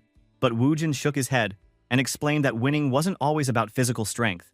It was about doing whatever it took, using any advantage, and always finding a way, even if you had to change your environment or make wild choices. Hiding and running wouldn't save you. There was no paradise waiting if you ran away. He told the boy that people live based on the environment that shapes them, and that was what real growth was, facing up to their own reality and working to change. If someone could realize that, they could move forward. If not, they were stuck always running from what they feared. Woojin told the boy to change his mindset, and to do it now, because sometimes waiting meant it was too late. The boy looked down and mumbled that Woojin made it all sound so easy, and asked how Woojin could possibly know. Woojin smirked and said that the boy was already making judgments without even trying to understand. Then, he handed the boy his phone and told him to look. As the boy scrolled, he found an old news story about a boy who had been imprisoned for 12 years in a warehouse. The headline made him stop cold. Woojin told him that the boy in the story, Mr. A, chained and beaten for 12 years, was him. The boy could hardly believe it, shocked that Woojin had survived something way worse than what he was dealing with. Annoyed, Woojin mussed the kid's hair and told him to stop acting like he was the only miserable kid out there. He challenged him to fight and keep fighting, because he had so many more chances than Woojin ever did. The only thing that grossed Woojin out was the dandruff on the boy's head, and the boy blurted out that Woojin was the one who played with his hair. Woojin started to walk away, but paused to give the kid one last serious piece of advice. He told him not to back down from the things that scared him. Life would always throw trouble at him, but if he stood his ground and fought back, he'd realize his opponents probably weren't worrying about him at all. That was just plain reality, what adults called society. He ended with a tiny smirk and said it was just the advice of some old weirdo, so the choice was really up to the kid. As Woojin strode away, the boy called out after him, waving the phone and saying he'd forgotten it. "The fuck?" I almost cried, and now laughing. The next day, Woojin showed up with Mansu at his uncle's toast shop. Woojin stood out front, checked out the sign, and confirmed that this was the place, Toast Sot. Mansu told him to hurry in, bragging that he'd pay since Woojin must be starving. Woojin thought to himself it was time for some real-world training. Maybe he could try being nosy again, just for the heck of it. Guys, for real, why is this dude suddenly so obsessed with being nosy? In front of the toast shop, we can see a big sign with a picture of a fried egg on toast, which honestly looked kinda cute. Mansu said he wanted to treat Woojin, so they went inside. Woojin looked around, scanning the place like some kind of expert. Yep, his brain was definitely working overtime. Out came Mansu's uncle from behind the counter. He looked kind and gave off serious, cool uncle energy. He asked Mansu if his presentation went well. Mansu, sounding all proud, said it totally did. Woojin then politely introduced himself and said he was Mansu's friend. Mansu's uncle said that he had heard a ton about Woojin already. Bro, it turned into a mini fan party. Mansu hyped Woojin like he was a celebrity. He told his uncle that Woojin's brain was off the charts, and even their professor was shocked. The uncle looked at Woojin like he was some kind of legend and even joked that Woojin was handsome, just like he was back when he was young. Mansu did not agree about that, and they joked around a bit. Then it was time to eat. The uncle wanted to cook something amazing, so he told them to pick anything, his treat. Woojin checked out the menu and asked for the most popular thing.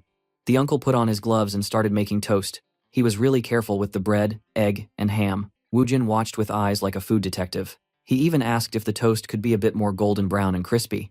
The uncle was cool about it, saying it was no problem. Soon, the food came out. Woojin's stomach made this crazy loud noise. Yeah, total embarrassment, but nobody cared. He took a big bite, and bro, it basically knocked his socks off. He thought it was insanely ordinary, but in the best way. It was so normal and so good that it almost felt magical to him. Mansu and his uncle watched him super closely, worried it might not taste right, but Woojin told them not to worry. He just loved it, that's all. While finishing the toast, Woojin looked out the window and noticed the area was full of places for learning, like English academies, math schools, taekwondo dojos, and a bunch more. He thought this was the perfect spot for the shop, especially with so many students and parents around. Woojin, always the genius, put a little timer thing on the table. It was time to get nosy, which is his objective. He turned to Mansu and said he had an idea, even though it might seem kinda nosy. Mansu was pumped. He begged Woojin to be nosy and try to help, calling him Master. No joke, the excitement level was nuts. Mansu's uncle asked him to chill out a bit, but he told his uncle to shut up because the god Woojin is gonna help improve this shop. Woojin got serious and said they should change the shop sign. Mansu was like, huh, the name? Woojin explained that they should put brain food on the sign to attract students and their parents. He said he noticed a ton of private academies in the area, and parents always looked for things that seemed good for their kids' brains. Hearing the explanation, Mansu found the idea super smart and asked if their toast was really that good for the brain. Woojin told him, nope, not really, but that was beside the point. The brain food is the brand. Woojin then pulled out some super neat papers from his bag. He had charts listing foods that help the brain, like eggs and blueberries. Mansu was shocked and asked if Woojin always remembers stuff like that. Woojin just shrugged and pointed out some dropped cabbage on the table, asking if he could eat it. Bro, this guy was a maniac in the best way. Woojin then gave him more advice. He said to use whole wheat ciabatta bread instead of ordinary toast, so it could be crisp and moist at the same time. He handed over a sheet with a secret recipe and a special sauce. Mansu was losing it. He could not figure out how Woojin even knew this stuff and wondered why he picked business administration as his college major if he was already a master of business like this. Woojin explained to target academy directors and parents, not just students. He said it was important to be ridiculously delicious first, healthy second, so kids and parents would want to come back again and again. Damn. Woojin's business brain was basically a cheat code. I bet people would pay $1,000 for consult with him in real life. After laying out the whole master plan, Woojin stood up to leave. He reminded Mansu and his uncle about the spicy sauce recipe at the bottom of his notes. He explained, in his brilliant but weird way, that eating spicy food causes the brain to release happy chemicals, so people basically get addicted to the good vibes. Woojin then thanked Mansu's uncle for the meal, bowed, and headed out. Yet Mansu ran after him to say thanks, telling Woojin he was the best. Woojin just told him to talk it over with his uncle and that the real work was coming soon. As the sun set and Woojin walked alone down a side street to his home, things felt suddenly dramatic. A man, he looked like a reporter, noticed Woojin, pulled out his phone and called out, wanting to check if Woojin was really Shin Woojin. Woojin stopped and turned, not showing any emotion. He asked the man if he was a reporter. The truth is, last night, Woojin was sitting alone in his room with the lights off, just his computer screen glowing. He was looking at a news article from a site called Ginny World Times. Very seriously, he copied the name and email address of a reporter, Kim Dong-seok. Then he started to write an email, telling the reporter his story. He wrote that he was locked up for 12 years and just wanted to talk. Now, jump to the present, right where things left off. Woojin was in a small alley, facing Kim Dong-seok himself, the reporter from the email. The reporter asked Woojin if he was really Shin Woojin, the one who'd reached out. Woojin wasn't exactly friendly. He wanted to know how the dude even found his address so fast. Woojin even stated he would contact the reporter first, so why did the man come to his address uninvited? But if you look at the bright side, this proof there is still a demand for his kidnapped story. Suddenly, our MC acted scared and shivered. He said meeting the reporter face to face freaked him out. He admitted that he was scared just talking about the bad stuff from the past, like all those awful memories always haunting him. Woojin was like, "Bro, just wait until I'm ready." The reporter looked super worried and agreed to wait. Woojin thanked him and headed home, totally chill. While Woojin walked away, the reporter kept asking if he could just ask one question. But Woojin kept saying no, and said he would call him later when the time was right. At home, Woojin walked in to find his mom, dad, and little sister Bomi all watching television together. The news was on, and it was covering some crazy murder case, really dark stuff about a dad who did something evil to his own son. Well, that's the case a couple of episodes before. Bomi and his parents were freaking out, but Woojin thought about how stuff like that on television can make people feel scared, even if nothing bad has happened to them personally. Like, somehow people would put their feelings in the victim's shoes and show their empathy. But for our boy, he wished they could just see good stuff instead of all this danger. He explained that somehow, after watching dark case or horror movies, people begin to imagine non-existent things. For example, suddenly, people would feel paranoid and call it a ghost. But, bro, Woojin knew it was just science, hot air and cold air messing around. This is how the brain works when people keep thinking negative thoughts. He wished his family would only see simple, good things, instead of letting their brains play tricks on them. Suddenly, Woojin shouted that it was getting late and started making up some insane television drama, talking about siblings, love, adoption, and America. His whole family just stared at him like, what? Even Bomi wanted to know what channel this wild show was on. Yeah, Woojin was trolling them hard, but then he dashed off to take a shower, telling them to keep the television on and wait for him to watch the drama together. Bomi just shook her head. Her brother is really strange sometimes. Back in his room, Woojin got a call from Mansu. Bro sounded hyped. His uncle loved Woojin's business ideas so much that he already started making changes to the toast shop, and they were planning to reopen in a week. Woojin nodded. This works out pretty fast. Probably because his uncle's wife is expecting a baby soon, which kind of surprised Mansu. He acted shocked that Woojin had known. How the fuck did this dude realize that though? But Woojin brushed it off. Right now, he was just happy his nosy plan was working out for his friend. And now, he was preparing for his second step of being nosy. A week zipped by, and now the toast shop was back, but with a sick new name, Brain Food. They even had a new sign and everything. Woojin came by to check the place out. Mansu and his uncle were there, all hyped to see him. They said they didn't take any customers yet, just like Woojin advised. Mansu started talking numbers and costs, but he admitted he was a bit confused why Woojin was helping so much. Woojin thought to himself, easy answer. They were friends. That was enough. Mansu got all emotional and promised he'd pay Woojin back one day, but his uncle put Mansu in a headlock, joking that he should be the one to repay Woojin. These two were like little kids sometimes. Now, it was time to try the new menu. Woojin ordered one of the new ciabatta sandwiches and examined it like he was running a food competition. He took a slow, serious bite, wild tension, dude, then gave his verdict, pass. The uncle and Mansu lost their minds, celebrating like they'd just won the Olympics. But then, outside, things got extra spicy. The reporter, Kim Dong-seok, was standing on the sidewalk, looking at the shop. He stepped inside, asking if this was the place for an interview. Woojin told everyone he'd invited the man, so the uncle let him in. The reporter seemed nervous, but was ready for the big talk. Except he wasn't the only one. The place started filling up with other reporters. One by one, Guys from different news outlets squeezed in, turning the tiny shop into chaos. Reporters even started arguing over who leaked the information when they thought this story was exclusive. Meanwhile, some people outside thought the shop must be famous now because of the crowd and noise. Inside the shop, Woojin took charge. He told them all to sit down and started from the beginning, giving his story. He looked down at his phone and saw the crime scene photos, and thinking about how seeing real crimes can stress people out, even if it's just on television. That's why he wanted his family to live a good, safe life. He did not want them full of fear, like all those television victims. Woojin then decided he would start doing more. He would use his own strength and story to stop real monsters, not just wait around. So, while it started out with sandwiches and friendship, Woojin was stepping up to make a real difference, and being nosy, even if that meant dealing with a whole army of reporters and maybe carrying a heavy burden. Dude wasn't just after an ordinary life anymore. He was going to fight for it. And man, his idea of ordinary just keeps getting weirder. The interview started, and all the reporters surrounded Woojin with recorders and notepads, ready for a scoop. They fired off the big question. Was it true? Did he really get locked in a warehouse for 12 years when he was just 6? Woojin said yes, and his memories jumped back to that dark warehouse. It wasn't just empty, it had giant, messy piles of books everywhere, like the world's weirdest library. Woojin thought to himself that his kidnapper was one of those people who couldn't stop hoarding stuff. But he also noticed it was because the man wanted to be special and get respect, even though he never took action to really improve his life. Just big dreams, but no work. Lame, right? The case is similar to, for example, a lady who always brought cats home, but she couldn't take care of them, so the place turned into chaos and neglect. The person grabs what they want, and when that want disappears, they just ditch it. It's super messed up. Back in the shop, a reporter asked if the criminal had some kind of disorder that made him collect things. Woojin said yes. It was all because of desire. He thought if you could read what people wanted deep down, you could control them easily, like pulling the strings on puppets. Right now, these reporters wanted his story so badly that they'd do whatever to get it, so he needed to make the story more spicy. They all wanted to know what Woojin did all those years. He explained that he did everything: growing crops, cleaning, taking care of greenhouses, you name it. This guy could probably survive anywhere at this point, no cap. Another reporter wanted to know how the police finally found Woojin. Woojin, being clever, kept the details secret so other bad guys couldn't learn and copy.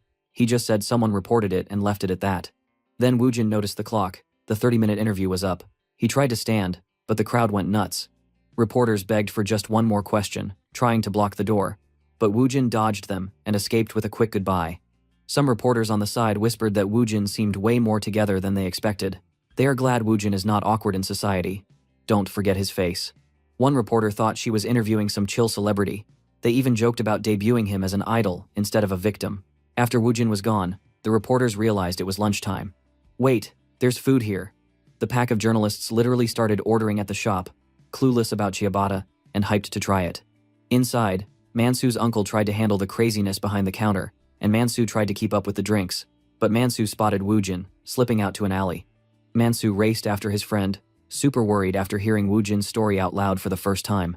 Mansu found Woojin outside, and was blown away by everything he had heard. He kept saying that Woojin didn't have to share such private stuff just to help out, but Woojin just patted him on the shoulder. He said that helping friends was normal, super ordinary, even if it meant sharing big secrets. Mansu just about cried, saying he would keep Woojin's past a secret forever and would always have his back. Woojin replied with the most important advice: only give coupons and discounts to S University students wearing their special hoodies, to make the shop look super exclusive and cool. Mansu promised to keep Woojin's secret safe, treating it like some top-secret government file, and he wanted to thank Woojin again and again for everything. Woojin had to shut him up by covering his mouth, telling him he was too loud, and headed off to the next mission. As he left, Woojin felt proud. For the first time, he was sharing a real secret with a friend, just like normal people do. Another item ticked off his live an ordinary life bucket list. Back on the street, people saw a huge lineup in front of the shop. 2 women walked by, wondering if Brain Food was famous because it was packed. But come on, did Woojin plan all that media chaos at lunchtime just so Brain Food would look popular? After that, the scene switched. Woojin was now sitting at a tennis court bench with Detective Kim Tae-hyun. But every time he sees the detective, his stomach growls. Detective Kim tried to share some crime scene footage with Woojin but wanted to make sure the dude wasn't starving first. Woojin said he was fine, then got down to business. Inside his brain, Woojin planned to help Detective Kim get promoted since having more powerful friends could help his family too. They watched a video of a murder case, super dark, a woman dead on a bathroom floor. Woojin knew that the living sometimes lied, but the dead didn't. He believed it was his job to listen to the language of the dead. Dude, that was some heavy stuff. Wu Jin then tried to hear the truth from the victim for real. In his mind, everything at the crime scene became crystal clear. He noticed small details. The woman wasn't wearing makeup, there was just one line around her neck, and the living room curtain was used. While Wu Jin ran through all the clues, he thought about what Detective Kim Tae-hyun, who told Wu Jin just to call him bro, now had said. Usually, if someone was strangled to death and then made to look like they hanged themselves, there would be 2 marks around their neck. But here, only 1. Detective Kim explained how marks could show up in different ways, but something still felt off. Plus, the woman had been taking sleeping pills and antidepressants. A lot for anyone to handle. She'd even invited a friend to sleep over, which made things even stranger. Wu Jin told Detective Kim that at first, everything pointed to suicide. There was 1 mark on the neck and nothing around the back, almost textbook. The blood from her body had pooled in her feet, just like in normal cases. But he noticed that her stylish nails looked perfect, like she'd just gotten them done. Normally, that kind of detail was a sign the person cared about their looks and planned to keep on living, not give up. Detective Kim pressed him. Was that why Wu Jin thought it could be a murder?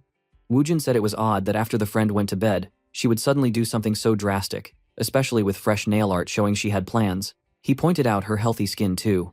The woman clearly took good care of herself, right? Then there were bruises on both her shoulders. The friend claimed this happened during a shared massage. Detective Kim said he already checked, and it was true. She'd really gone for a massage with her friend. Wu Jin kept going. What about her missing necklace? The woman very obviously liked jewelry and always wore lots of accessories, but there was no necklace at the scene.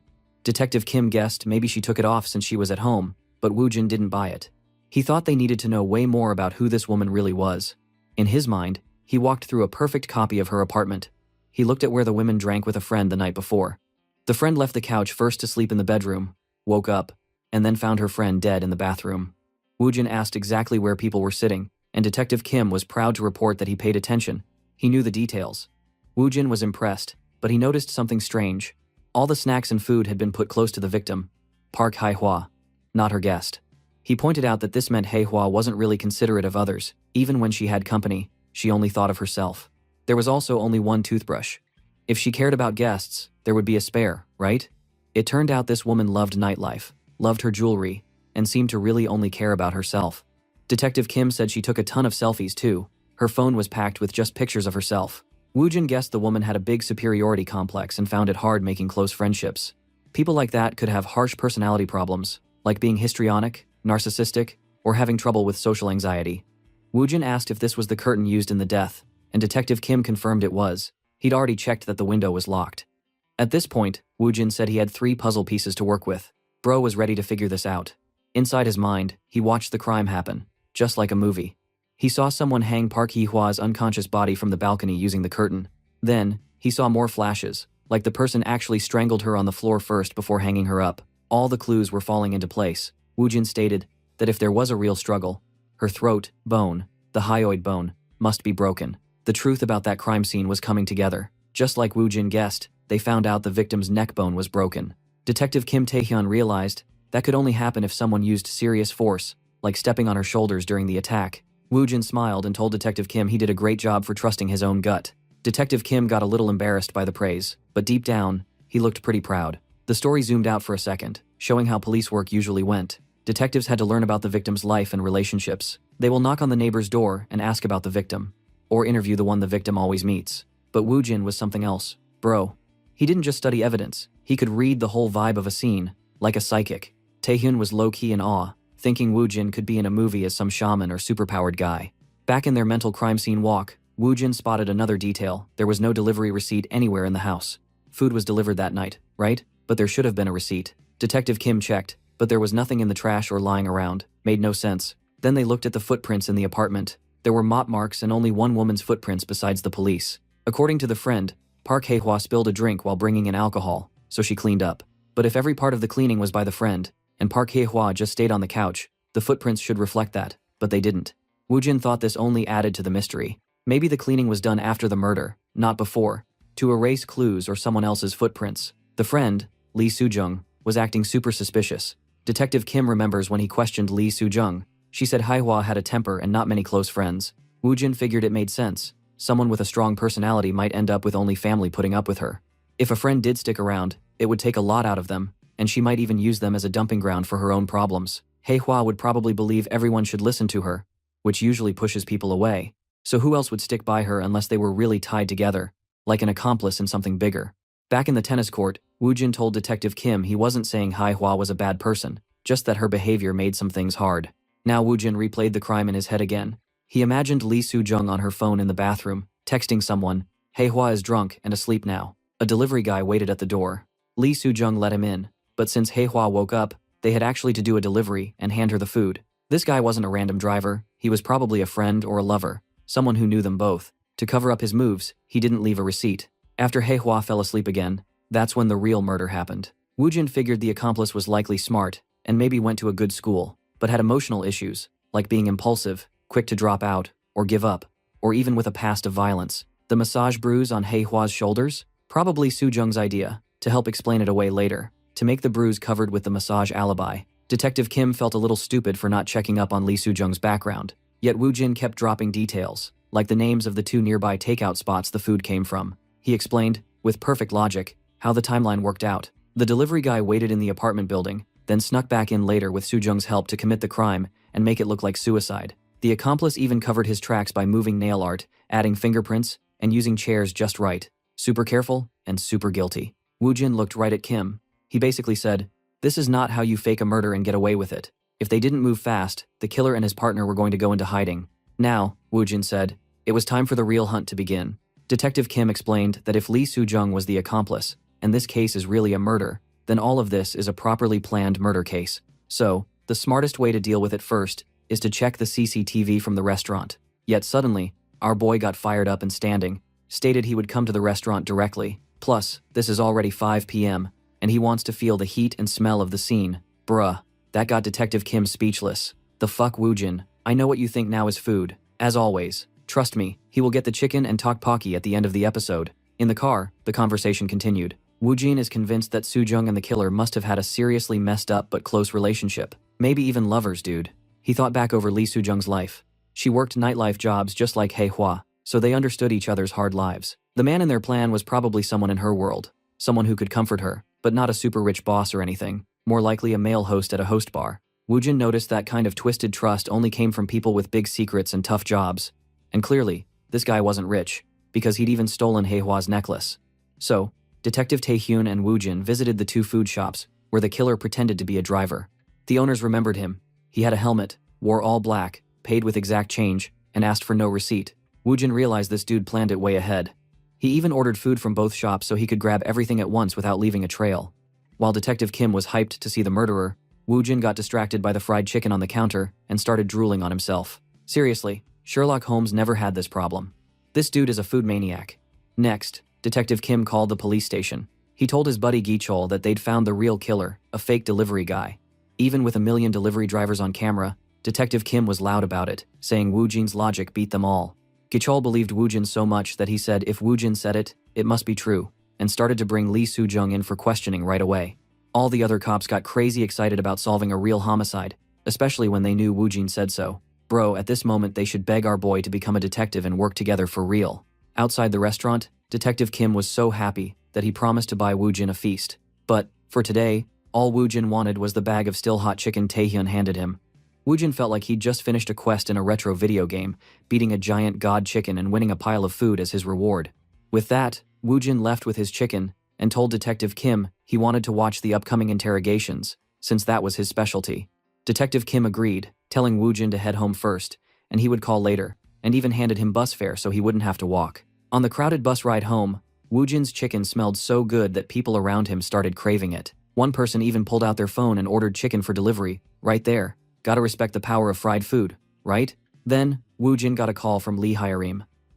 He almost forgot about this rich girl. He remembers the last time they met when they sat together in a fancy lounge. Hyerim told Woojin she wasn't going to study abroad, and Woojin thought to himself that she was the next big connection he needed to level up. After getting off the bus, Woojin called back and just went for it, asking Hyerim if she liked chicken. Dude, only Woojin could go from solving murders to making friends to eating hot wings in the same night. Ordinary? Not even close.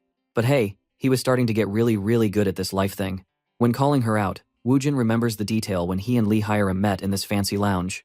Hyerim dropped some big news. She decided not to study abroad. Woojin was a little surprised, since he thought that was just what rich kids were supposed to do. But Hyerim explained that, in her family, studying abroad was more like a strategy in a business game. If she left, her brothers and sisters would just use that time to take more control of the company. When she got back, she'd pretty much have nothing left. She'd just become another pawn in her family's big business deals. Oof, talk about stressful. Her dad even told her on the phone that getting married was the main point, since marriage was basically another business move for their family. He wanted to marry her off to the boss's son of some big construction company. Hiram honestly seemed tired of all those sneaky family plans. From the phone, Woojin invited her to eat chicken by the Han River. At first, Hiram thought he was joking, but Woojin was serious. He almost came to the river, by the way. Hearing that, Hiram fired up and asked who the fuck Woojin was coming there with. Wow, she got a little jealous. With a dumb face, our boy just said he was going alone and just wanted to enjoy some fried chicken by the water. He thought it actually sounded kind of sweet and simple, something he had always wanted to do but had never tried before. Well, since Hiram knew our MC is 1 in a billion, in a weird way, she agreed to come. So, that night, Woojin was chilling near the river, throwing rocks and waiting. He heard a woman's voice offering drinks. He thought it was a street vendor, but surprise, it was Hiram. She brought a bag of cold beers. She said, "What's the point of chicken without some drinks?" And Woojin teased her for being all romantic about it. The fuck? What's the romantic side of buying beer, dude? That's the face Hiram showed to our guy. They then sat on the blanket together, eating chicken, sipping beer, and goofing off. Woojin even tried to take the chicken neck for himself, saying cartilage was good for his joints. Hiram pretended to be grossed out but laughed anyway. That moment just felt super chill. No money, no business games, just chicken, river, and friends. No, they are dating. Then Woojin switched to genius mode. He asked Hiram if she ever wanted to run the family management on her own. Hiram was shocked. She'd never told anyone that, but she really did want to. Woojin knew her family never let her manage anything. Her dad didn't care about her plans, and all her siblings just wanted more power. So, how about making her own business first? Woojin then started quizzing her. He asked, "What do people always need, no matter what?" Hiram guessed money, but Woojin listed off the classics: exercise, studies, water, and food. Hiram nodded, since it was such a Woojin thing to say. Then he asked her which one had the highest profit margin. The answer was water. Businesses that sell water actually make crazy money. Cosmetics was up there too, especially since many cosmetics use water as their base. He pointed out that the makeup business was perfect. People always want to look good, and the profits are huge. Woojin explained her grandpa started out with nothing, building a cement factory from scratch. He told her she should start her own business from step 1, just like he did, and prove she had the same guts. She had an advantage, money, and access, but she needed to take a shot on her own to earn respect. After all, her grandfather would like a successor who can continue building the company, so she needs to prove she has a business knack like her grandfather. Hiram hesitated, wondering what to do next. Woojin said he'd help, and started to drop another knowledge bomb. If she wanted to succeed, she had to create something that made people react instantly on a gut level. He said, "People always have a visceral reaction to fear. Dude, you try to riz her with that serial killer face?" Woojin continued, stating that these were deep feelings people just could not control, like fear. Hiram wasn't sure what visceral meant, so Woojin explained it in simple terms. Fear is what drives people's actions the most. He gave some examples, like when you wake up late for work or school and your heart almost explodes from panic. Yep, that's fear. Or when someone is bullied and starts to shrink inside, just because they're scared of being left out or erased. That feeling of being ignored or not belonging hits people deep, dude. That kind of fear stays in your bones. He explained that people today are always showing off online so no one forgets them. Everyone wants to be noticed. They post beaming at concerts, cafes, or with cool stuff to look important. But he said, people don't actually listen to each other. They're just busy talking about themselves. He even said monks are special, because they're the only ones who choose to be silent and really see the world, while most of us are desperate not to be left out. He and Hiram joked about it, but the point was clear. People buy things to fit in, to feel less alone, and to avoid the fear of being invisible. Woojin's big marketing idea? Use the fear of alienation as the secret weapon. Make cosmetics that people feel they absolutely need, or they'll miss out. Nothing too obvious, just a feeling that everyone else is using it except you. That's the real trick, bro. He said, forget boring stuff, like better ingredients or expensive ads. Instead, use a cool influencer, a regular person online who talks to followers so they feel special. People love that, "I gotta reply" rush. That's how you make a new brand hot. Then, Woojin explained, you take it farther. You make the product so cool. People want to imagine being like the brand image. Immortal skin. Looking forever young, like a dream vampire. Hiram liked the name Vampire for the brand. Basically, become the envy of everyone else. Woojin warned not to scare people with talk of wrinkles or old age directly, because everyone knows that's just a sales trick. Instead, make them afraid of being left out, so they feel they must have your product to be part of the club. Just thinking about human nature as a kid, how much it sucked to be left out at the playground. Young Woojin was sitting by himself, drawing in the sand, and Hyarim went to talk to him. She asked his name and, even though they were both outsiders, she pulled him in and they hung out together. That little act made people happy, showing just how powerful it is to be included. Suddenly, Woojin's phone rang. It was Detective Kim Tae-hyun. He called him over to the police station for the big moment. The suspects were being interrogated. After that, the date ended, and Hyarim rode home in her fancy car, still thinking about Woojin. She thought he was full of surprises. Like, who just has a detective as a buddy? After some time, Woojin got to the station and found Detective Kim waiting. But get this, the criminal had confessed to the whole crime. Even Woojin got shocked. He came there to uncover a big crime, not just to hear the case is done. At first, the guy said he was innocent, but once the police found the stolen necklace, he folded fast. The detective said both suspects had different ways of telling their alibi at first, like how the woman kept silent and the man was very talkative. Woojin nodded and explained some crazy trick. When women lie, they usually say very little, but when guys lie, they talk way too much. Either way, these two suspects dropped the truth. Lee Soo-jung got angry, saying the victim wasn't a real friend, while her partner apologized for how wrong things went. The arrest was a big win. Woojin's help made Detective Kim look like a total hero. Suddenly, a higher-up cop even called and promised Detective Kim a huge promotion and a team dinner. Detective Kim was so excited he accidentally crushed Woojin with a hug, then started talking fast about treating Woojin to the fanciest meal he could imagine. But Woojin only begged him to move away. Hugging another man is not manly for him.